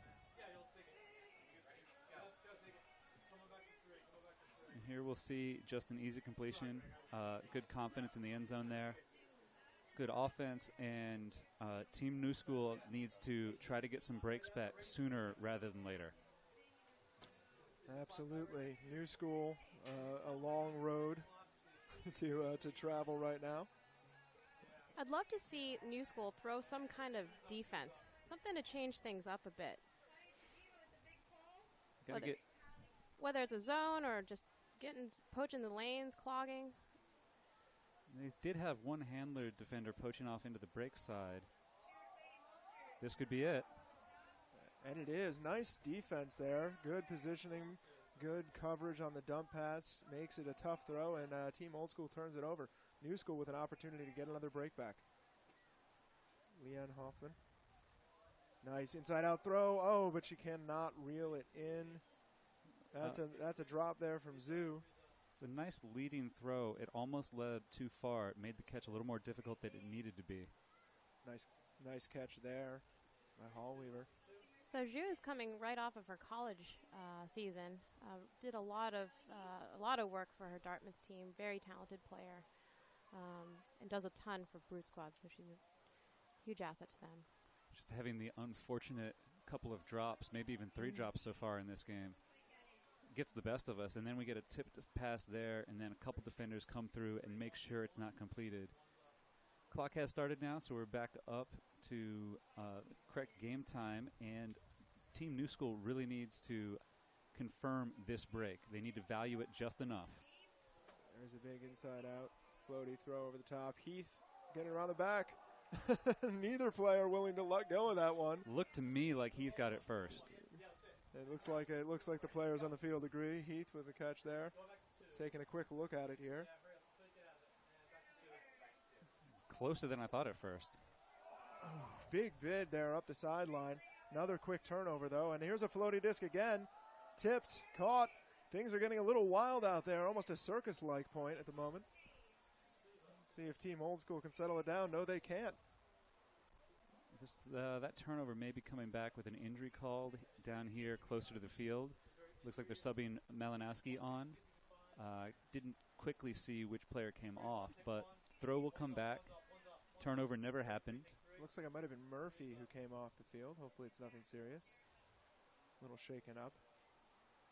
Has a seat there on the sideline at the moment. So we go back to when the injury occurred, which means that it's a couple passes back, and we'll get to see what Team Old School does here. Usually the team that wins one of these, as you said, Nick, circus points, is in very good position for the rest of the game. Allie Heath with the disc, gets it in the middle. Looking for it back, gets it back. Nice catch there. Indeed. Heath throws it back down the middle of the field. Another good catch there from Ludford. Ludford gets it up. They're punching it right up the gut here. These throws are not quite what they need to be right now. It's been a long point. Oh, and there's a point block. Nice block there by number 12, Tess Johnson, reading that quick flick that wanted to go to the outside of the end zone there, making a huge play for her team. And time is starting to be a factor here as we get down to about 1 minute and 10 seconds left. Team New School going to try to use that time to get a point. This has been a long point here. Good second reset there. Good work getting the around backhand across to Hoffman, and now we're back to the far side of the field. There's a little hammer across. Nice break side attack here from Team New School. Big backhand fake there, but she keeps it holstered. Tajima with it. A little stagnant downfield. Not a lot of movement for her. Ooh, just uses the fact that the defender's facing away to toss a little flick around the outside there. Now the New School's moving up the field. The wind is a little bit stronger. You can see it on some of those throws, but the execution there from Hoffman to Tajima gives the Team New School a break to get back to within 4 goals. Really great adjustments on offense for Team New School. I'm seeing a lot more composure with the disc. Not rushing those passes, really making sure that they're throwing to open receivers. Good adjustment. Get a look at this point block. That's nice. Far enough away that there's no chance that a foul occurs. Steps back from the mark to give herself a little bit more time on the hand block. And there we see just the up line cut. And now Team New School has 28 seconds to try to get a break. It's one of those opportunities where Team Old School might be wise to not even try necessarily to score and just run out the clock and not give Team New School an opportunity to earn another break here. So Team Old School leading this game 15-11 over Team New School with 28 seconds left in the third. We always love these end of quarter moments. A lot of drama, a lot of decisions to be made. Tension, if you will.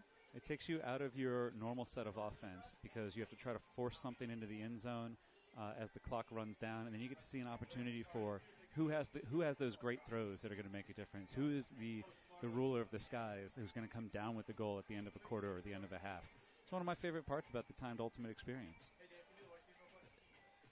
We always love the dramatic moments here on MLU Live. And here we go. We're off, 28 seconds on the clock. Team Old School, let's see what they're going to do with this time that's been allotted to them. Looking out of a side stack, putting Malinowski down as the deepest cutter. Now she's coming all the way back. As always, all over the field, gets it back. She's looking upfield, finds Groom up there. Second effort catch, almost dropped it. Groom's got a couple of runners. Not quite ready to put it up yet. 5 seconds left. Looking to go back to Groom. Groom's got to get up for that one. She does! Way up in the air. Great catch there by Groom. Groom is having an amazing game. She's doing it all, on offense and on defense. I'm really impressed with her. All over the field. And the ability here to go up all the way to the top shelf and bring this down, the other players in that area weren't even thinking about jumping at that point yet. They were waiting for just it to come down a little bit farther. And with 4 seconds left, Team New School is going to be quite challenged to come up with a goal-scoring opportunity before this goes out. Last time, it was at about 6.7 seconds left to end the first half, and they did manage to get a goal-scoring opportunity that was Team Old in that situation, but with 4 seconds left, it's that much more difficult. Catch there again from Groom. That's fantastic. Great catch by Groom. Knew how she knows exactly how high she can jump and picked that point to go up and get it. Well done.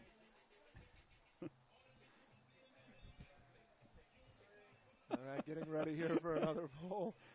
Having some difficulty pulling up stats here. My fingers are apparently fat enough that the computer that we're using does not like me. No, it doesn't like you at all. I have my hot corners on. You keep hitting my hot corners, making the stat view a little bit more difficult for you. 4 seconds left on the clock. Team Old School leading 16-11. So Groom is up to 2 goals, 4 assists, 3 blocks, 12 points played. Just having a fantastic time. No incompletions, no drops, no turnovers whatsoever. That's the way to lead that's how you lead the way for Team Old School. Malinowski has 4 goals, 1 assist, 1 block, and 14 points played, 11 for 12. They're definitely the leaders of the board so far. On the board. All right, 4 seconds left. Let it drop. Clock That's good. does not start until they touch the disc. Gonna have to be some quick movement right off the bat here, though. We're gonna need a big throw. There it is. Not gonna have the power to get all the way down there. Allie Heath racks up another stat for herself, though, by getting a hand on that before it hits the ground. Gets one more block on the board. And that's it for the third quarter. Team Old School leading Team New School 16-11 at the end of the third. We're going to take a quick break, and we'll be back with the exciting conclusion of this Boston area Women's All-Star Game on MLU Live.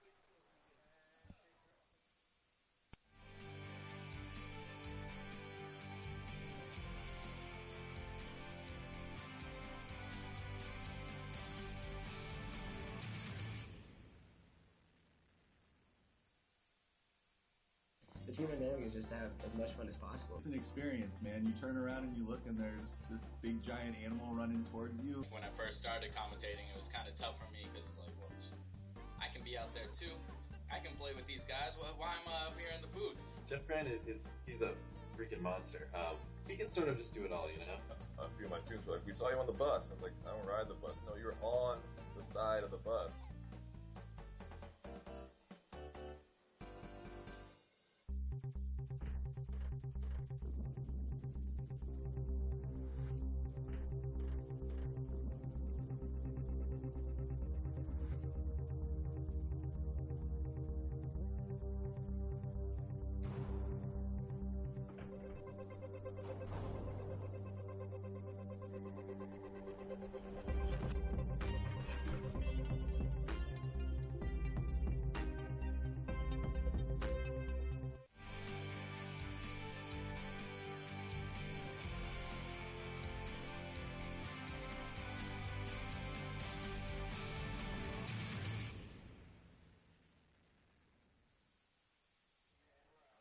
And we're back here at Hormel Stadium, where Team Old School is leading Team New School 16-11 in the Boston area Women's All-Star Game here on MLU Live.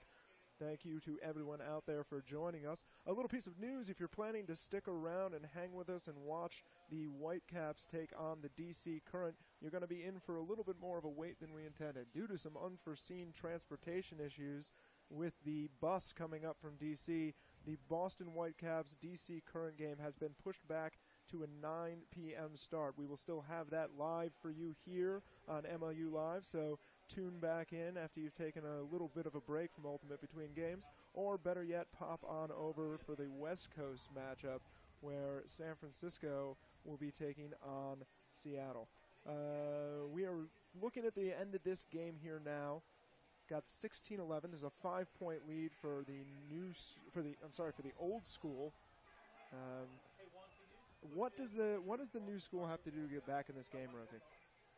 Well, I think they need to change up some of their defensive strategy.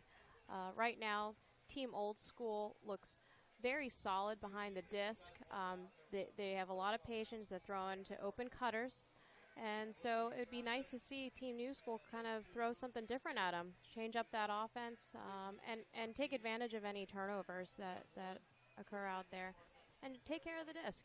They've had some unfortunate miscues, some unfortunate turnovers near the end zone, and those should have been scores. And we've seen the scoring sort of drop as the game's gone on. In the first quarter, the two teams combined for 12 goals. In the second quarter, they combined for 9. And in this most recent quarter, they combined for 6. So this may be a little bit of tiredness setting in. It is early in the club season still. And they're playing to 4 quarters rather than playing to 15. If we were playing a game to 15, this would be over right now. It's 16-11. And we've got 10 more minutes of what I've enjoyed thus far watching this game. While it's a 5-point game, that doesn't mean that Team New School is out of it. They just need to find what they're going to do on defense. They'll get an opportunity to start here on offense, score this hold quickly, and then bring out some different things to look at for the, as you mentioned, the old school offense just looks so comfortable and confident right now. Helps to have Malinowski's got 4 goals, 1 assist. Helps to have Becca Ludford, who has 4 goals as well. Cami Groom, 3 goals, 4 assists, 3 blocks. Team Old School is looking in control. New School with the disc now, though, so they are currently in the driver's seat. Let's see what they can do. Team Old School is running a nice poach off of the New School side stack there. They had a couple defenders deep, and then they picked up underneath aggressively. Johnson with it now. Gets it up to Chang. Chang looking for something over the top. Nice little break throw there to get it around. All the way across to Zhu. Zhu now with a nice easy backhand. Back up to Johnson. Johnson back out now to Zhu. Being patient here now, Team New School. Not a lot of movement downfield. There's the hammer over the top, though, for the goal. That's number 18, Vicky Chang, reeling in the hammer. The throw from Tajima there, that's a nice recognition of where the space was and confidently dropping it over the top of the defense. Basically removes the opportunity for a defender to make the play. But as we saw earlier, you have to execute those passes. Otherwise, they're a little more difficult, have a little less room for error. Good quick score, though. Would have been nice if it was under 40 seconds or so, but to start it off with a 53-second score to bring it within 4 keeps Team New School alive in this game. The hammer was definitely called for right there, as the offense seemed like it was a little bit stagnant at that point. And that's usually the perfect opportunity for that, because the defenders aren't moving either. So in order to react to that pass over the top, they have to accelerate from a stop rather than from motion. Team Old School leading 16-12 over Team New School. 9:07 left in the game. Team New School needing to do something on defense, and they're going to try to do it right now. Here's the pull.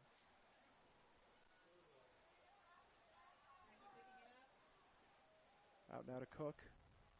Cook, quick little snap throw up the field. The way that Groom ran that disc upfield to gain more yardage, that's the opportunity for a block. And instead we have a drop here. New School needs to convert. Groom made a nice throw there to Nagus. Nagus just not able to bring it in. One of those classic moments where the hands don't do what you expect them to.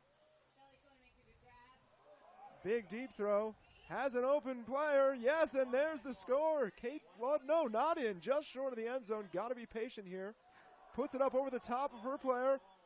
But she tracks it down on the outside. That's O'Connell running that one down as it went up over the top. Oh, but they're saying out of bounds is the call from the opposite sideline. Yeah, the sideline was pretty much unanimous for both teams calling her out there. That was the opportunity that she had two receivers in the end zone, just needed to pick one and execute a very simple throw to get that break. Now, instead, Team Old School is going to have another opportunity as the clock winds down here. It seems to be one of the toughest throws in Ultimate when you catch it just short of the end zone and you have to calm down, recover, and make that short pass. Looking for the dump. Nice cut there. Heath with it. Heath's going to put it up. Has someone streaking up in the air. Yes, comes down with the grab. That's a goal there. Allie Heath with a nice throw out there. And who else but Groom? Yeah, that's a missed opportunity for Team Young. And Groom here was involved in the reset just two passes before this goal-scoring cut. So she took off downfield. Heath saw her going, had no doubt about putting it out either in front or high. We've seen Groom make catches that she had to speed up for, slow down and jump for. It doesn't make a difference. It's nice to see the extra effort that's happening this late in the game. Timing and execution, it's still there on Team Old School. But just the timing of that continued pass, just one step was enough for her to get open. And again, Heath was turning upfield, expecting there to be someone to throw to. And as soon as she saw who it was, let it fly. I'm going to take a quick moment and thank Canterbury for providing the jerseys for today's game. Canterbury is the official apparel provider for Major League Ultimate. You can get team jerseys and gear from them for your very own at CanterburyUS.com. Check them out. They've been a great partner for us and great to see them involved in this game. I still really like their logo. It's a good logo. It's little kiwis. Little hairy kiwi birds. Little hairy kiwi birds. Love that logo. Emerson with it.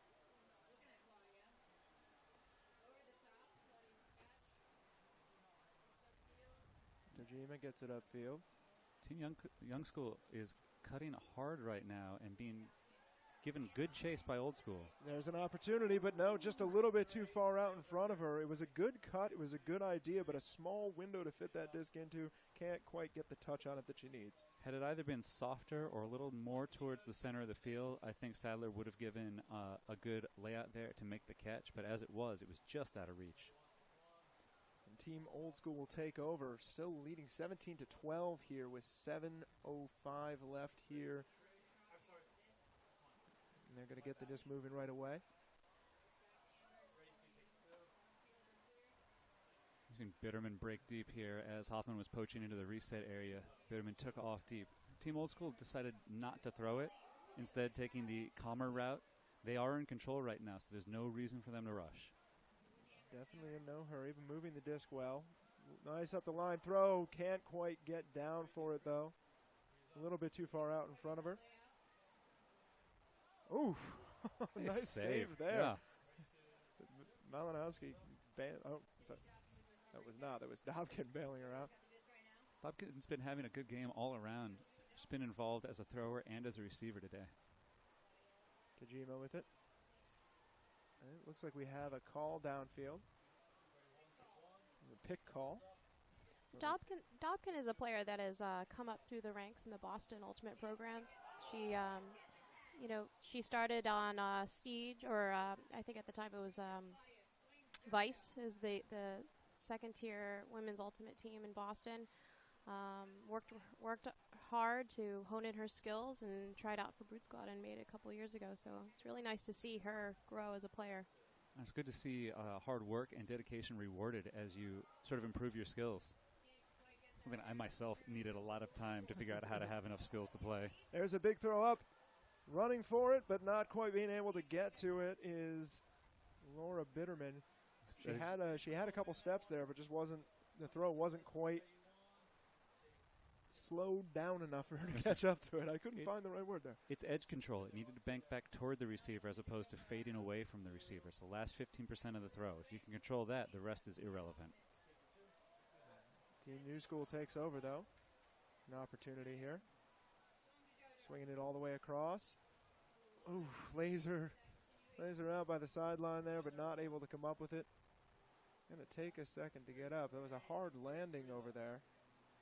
Team New School is losing their opportunities right now. The game is sort of slipping out of control for them. It's been a 5-point game for the last 3 minutes, and at this point, they're running out of time.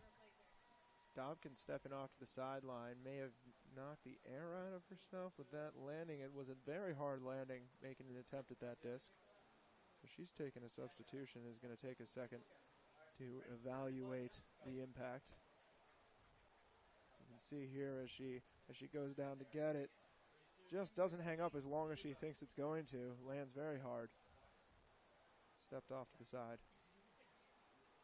Oh, but Team New School gets it right back and then tries to give it back. But nice catch there by Zhu. Gets down, digs the disc out of the turf. New School looking to get a goal out of this point. Yeah, Hoffman was looking for the end zone there. There were a couple options, but they weren't quite good enough to take the throws. Nice little inside throw there, and then a little flip over the top. That's Zhu to Sadler for the score. You can see that nice little throw underneath was what opened it all up, and then it was an easy finish there on the last throw. Yeah, the inside break coming across the field leads to the easy outside around completion as the mark tries to trail and catch up. New School has their work cut out for them. They need to make up a 4-point deficit with 4 minutes to go. And while we've seen comebacks like that in the MLU, they are few and far between. And they usually rely on a couple errors from your opponents. They need a couple quick goals, and they need to force Old School to take a shot somehow. But Old School has not really taken too many shots once they've gotten in control in this second half. They haven't had that many errors. And when they have, New School hasn't converted. Absolutely true. New School really going to have to convert here. 4 breaks in 4 minutes is what the doctor ordered. Let's see what they can put together. Got a roll pull and a good one. Got to head over to the sideline. Nice pull there. Pinned them on the sideline. That's the error we're talking about. This is an opportunity that New School cannot pass up. Need to score quickly here. Be quick, but don't hurry. Nice throw there across. Now it's up the field there to Flood. Flood's going to put it up in the air. Under it is Johnson. Johnson brings it in, and that's a nice quick goal there from New School. Much needed as they close the gap to 3 with 3:47 left to play in the game. That could be just the spark that we need in order to get New School back in this game. And the cut that Tess Johnson makes here downfield just off screen there, faked underneath, faked back out, and then came back underneath and then went back out again. She totally lost the defender. The defender's head was turned away from her, and the throw made it look far closer than the actual cut was. She was open by about 5 yards. The throw hung up a little bit long, and instead of having an easy catch, had a contested catch, still made it, brings it back to 3-point deficit. What was really great about her footwork there was her intention to cut with purpose. She knew exactly where she wanted to attack. Yep. So she put that fake in, the cut under, and then quickly changed directions to get to the end zone. It's the ability to attack the discipline of the defender in order to lose track of your offensive matchup. If your head turns, you're at such a disadvantage there. And the thrower recognized it, the receiver recognized it, and that gives us a break here for Team New School. There's still hope. Team New School rushing down the field to get the marks on. Nice coverage. Good coverage of that pull there. Nice hustle, especially at this point in the game. Big throws going up, though. Going to be contested.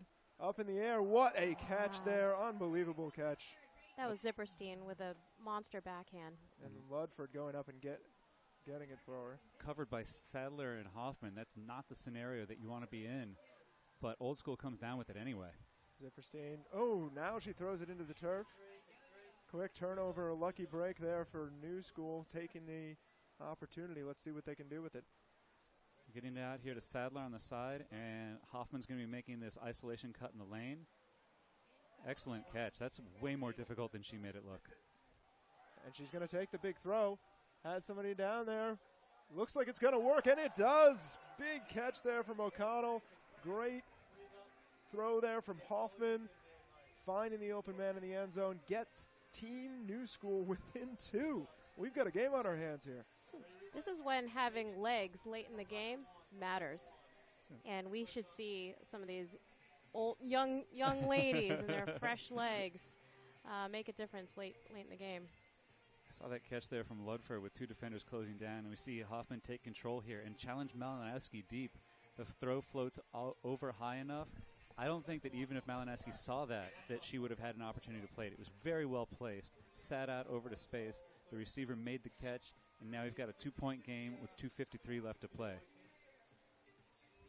2 points in just a little over a minute there for Team New School.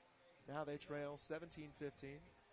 And that's 2 breaks for them right in a rush, and they had 2 breaks in the first quarter, 1 in the second, 1 in the third. So this is looking up for them. There's the pull. And again, some good hustle to get down and cover. Team Old School with it. Yeah, if I was Team New School, I would be overplaying those underneaths. Make Team Old School put it up deep. There's more of a chance for a turnover, or they can just get a block underneath like that from Hannah Baranis. Great block there, thrown a little bit behind the player. Oh, but cannot keep the backhand up off the ground. Quickly turned back over. And Team Old School looking to see if they can't put a nail in this game. The turnover there from Pugh is not what we want to see at that point in the game. They can't afford it. Coming all the way back across the field. Lots of give and goes, lots of dishy there from Team Old School. Hand block. And yet another hand block. We've seen a number of those today. Great hand movement on the mark here by both teams today. Good work from Kate Flood to force that down. And now New School is up against the time again as we're underneath 2 minutes. They need to make sure this goal is both a goal and doesn't take too long. Disc floats a little there, but able to be tracked down by Baranis. Baranis back across to Zoo. Zoo with it now. Nice little fakes there. Looks to her dump. Got to get it back. Zoo needs some movement downfield. Got it now. This is going to be a floaty pass. Going to be a difficult one. Nothing doing there. Decent body on that, but not able to recover and make the catch in the end. Tough to go up against Allie Heath in that kind of situation. Really stagnant downfield for Team New School, and they ended up just putting it up into triple coverage. There should have been 2 more offensive players there to make an attempt on that disc, but there weren't, and Team Old School now has taken it down to a minute. Just 1 minute left to play. Team Old School firmly in control, up 2 points. Looking deep, there's the throw. Well defended there. Oh, it looks like we have a conversation here. I think that was the defender's disc, and yeah, it looks like we're going to stick with it. Going back the other way, I like the decision there. Groom was open by about 5 yards, and now we're going to have opportunity to bring it to within 1 for Team New School. And we've got Zoe Hecht, was very open deep. She's able to track it down, pulls it in. Zoe Hecht gets them within 1. Team New School has a chance. 33.7 seconds left on the clock. Trailing 17-16. Big score here for Team New School. Like this throw. I wasn't sure it was going to work out quite that well. Went over to the blind side of Heath, the defender. She wasn't sure which side it was going to come across to. And now we've got 33 seconds, 1 goal game. This is what it's like. We're going to find out if they can get this 1 more break. Exciting moments here. It's a 4-goal run for Team New School. That is the longest run of any of the teams in the game today so far. Get another look at this, see who caught it first. Well, I really can't tell. That was closer than I thought it was from watching it live. When I saw it live, it seemed like a simple call for the defender, but that was much closer than I thought it was. It's interesting. She went up with 2 hands, and she had 1 hand on either side of the disc while Cammie Groom was reaching over from the other side. If she had put both hands on one side of the disc, like the farthest side of the disc to her, she would have prevented the opportunity for Groom to reach over her and make the catch. She's got her hands so wide there that there's an opportunity for Groom to make the catch. And looking at it there, I think Groom did make the catch. Yeah, I think she got it first. I think I'm going to have to give that as a tie, and that tie is going to go to the offense. Well, one of the things that my brother, one of the refs, will tell you is that what you look for is disc movement, and it looked like the disc moved before the defender closed her hands. And here we've got 33 seconds. Disc is caught. Now we'll see who comes out ahead. A huge block there on the outside. That is exactly what Team New School needed. That's Leanne Hoffman with the block and a timeout called. Yeah. Not surprised. That's what she does. Using the speed underneath, the excellent call of the first timeout that we've had on this game. We're going to get to the replay here. She set that up from far away. She knew that if that pass was coming to the outside on the underneath, she was going to make the bid, makes it cleanly, comes through, immediately calls the timeout. Fantastic block, fantastic opportunity for Team New School to tie this up in the dying seconds of the game. We're going to take a quick break, and we'll be back here with the exciting finish of this Boston area Women's All-Star game.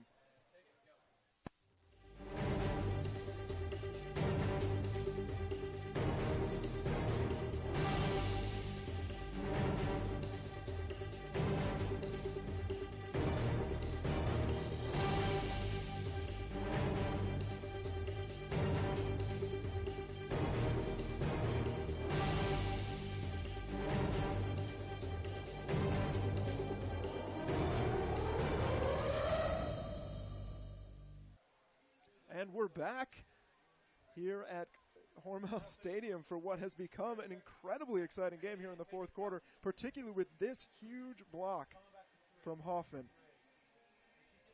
Oh, you know, she ended up tipping that disc away, but was close enough there that she might have almost been able to catch it and just go from there. But she's called the timeout. She'll start as the thrower. Boston is coming out in sort of an offset vertical stack. So they've got 5 players lined up in the dead center of the field, 1 player offset near the top. I would expect this to go to the reset early and then possibly have an option downfield. The defensive squad here for Old School, I just called one of them Boston a moment ago. They're both Boston. They're both Boston. Is set up with a poach on the underneath. And the disc is in. We've got Sadler on an in cut, and then we go to the reset. It's the swing all the way across the field. Hoffman made a good deep cut there. Down to 10 seconds now. Emerson dishes it over. Just 10 seconds left. Going to need to look to the end zone soon here. This Working is the the disc shot. well. There's the cut across. Got her person. No catch. No catch. Unless there's a strip call. No, that is a great defensive play there by Team Old School. What a play. We'll get a second look at it here, right on the corner. Had the cutter across. I'm not sure that wasn't a tie.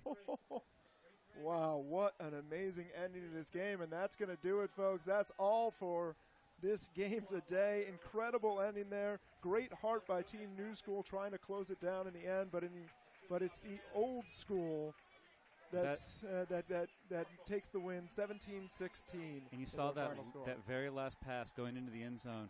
She threw it as a low flick. There was a lot of wobble on it. That's a pass that you're probably better served throwing high, where the defender has a much harder time trying to lay out for it. Instead, we got that very close play. I'm still not sure that wasn't a tie. I'm definitely going to want to see that play again. That was an incredibly exciting way to end this game, though. And what a game to watch. Really enjoyable. We're going to take a quick break here, and we'll be back with some analysis and a little bit more conversation about this really exciting matchup at this Boston area Women's All-Star game on MLU Live.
And we're back here at Hormel Stadium after what has been a very exciting matchup between two great teams made from the best women's ultimate players here in Boston, the Boston Old School and the Boston New School.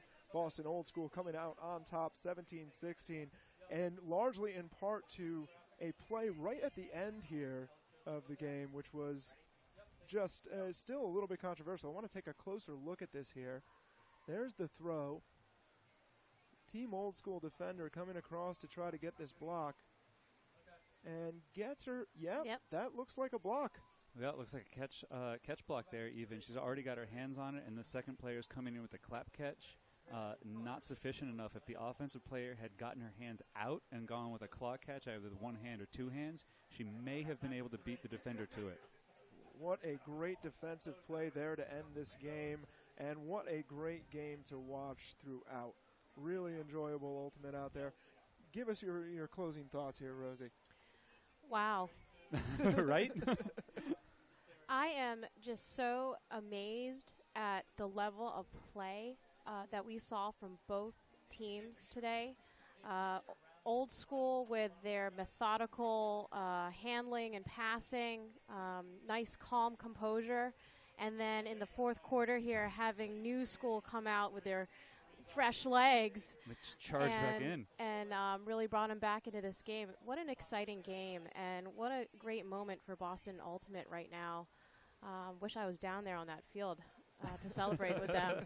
But happy to be up here with you handsome gentlemen. Oh, you're far too kind, obviously. We don't use those words around us.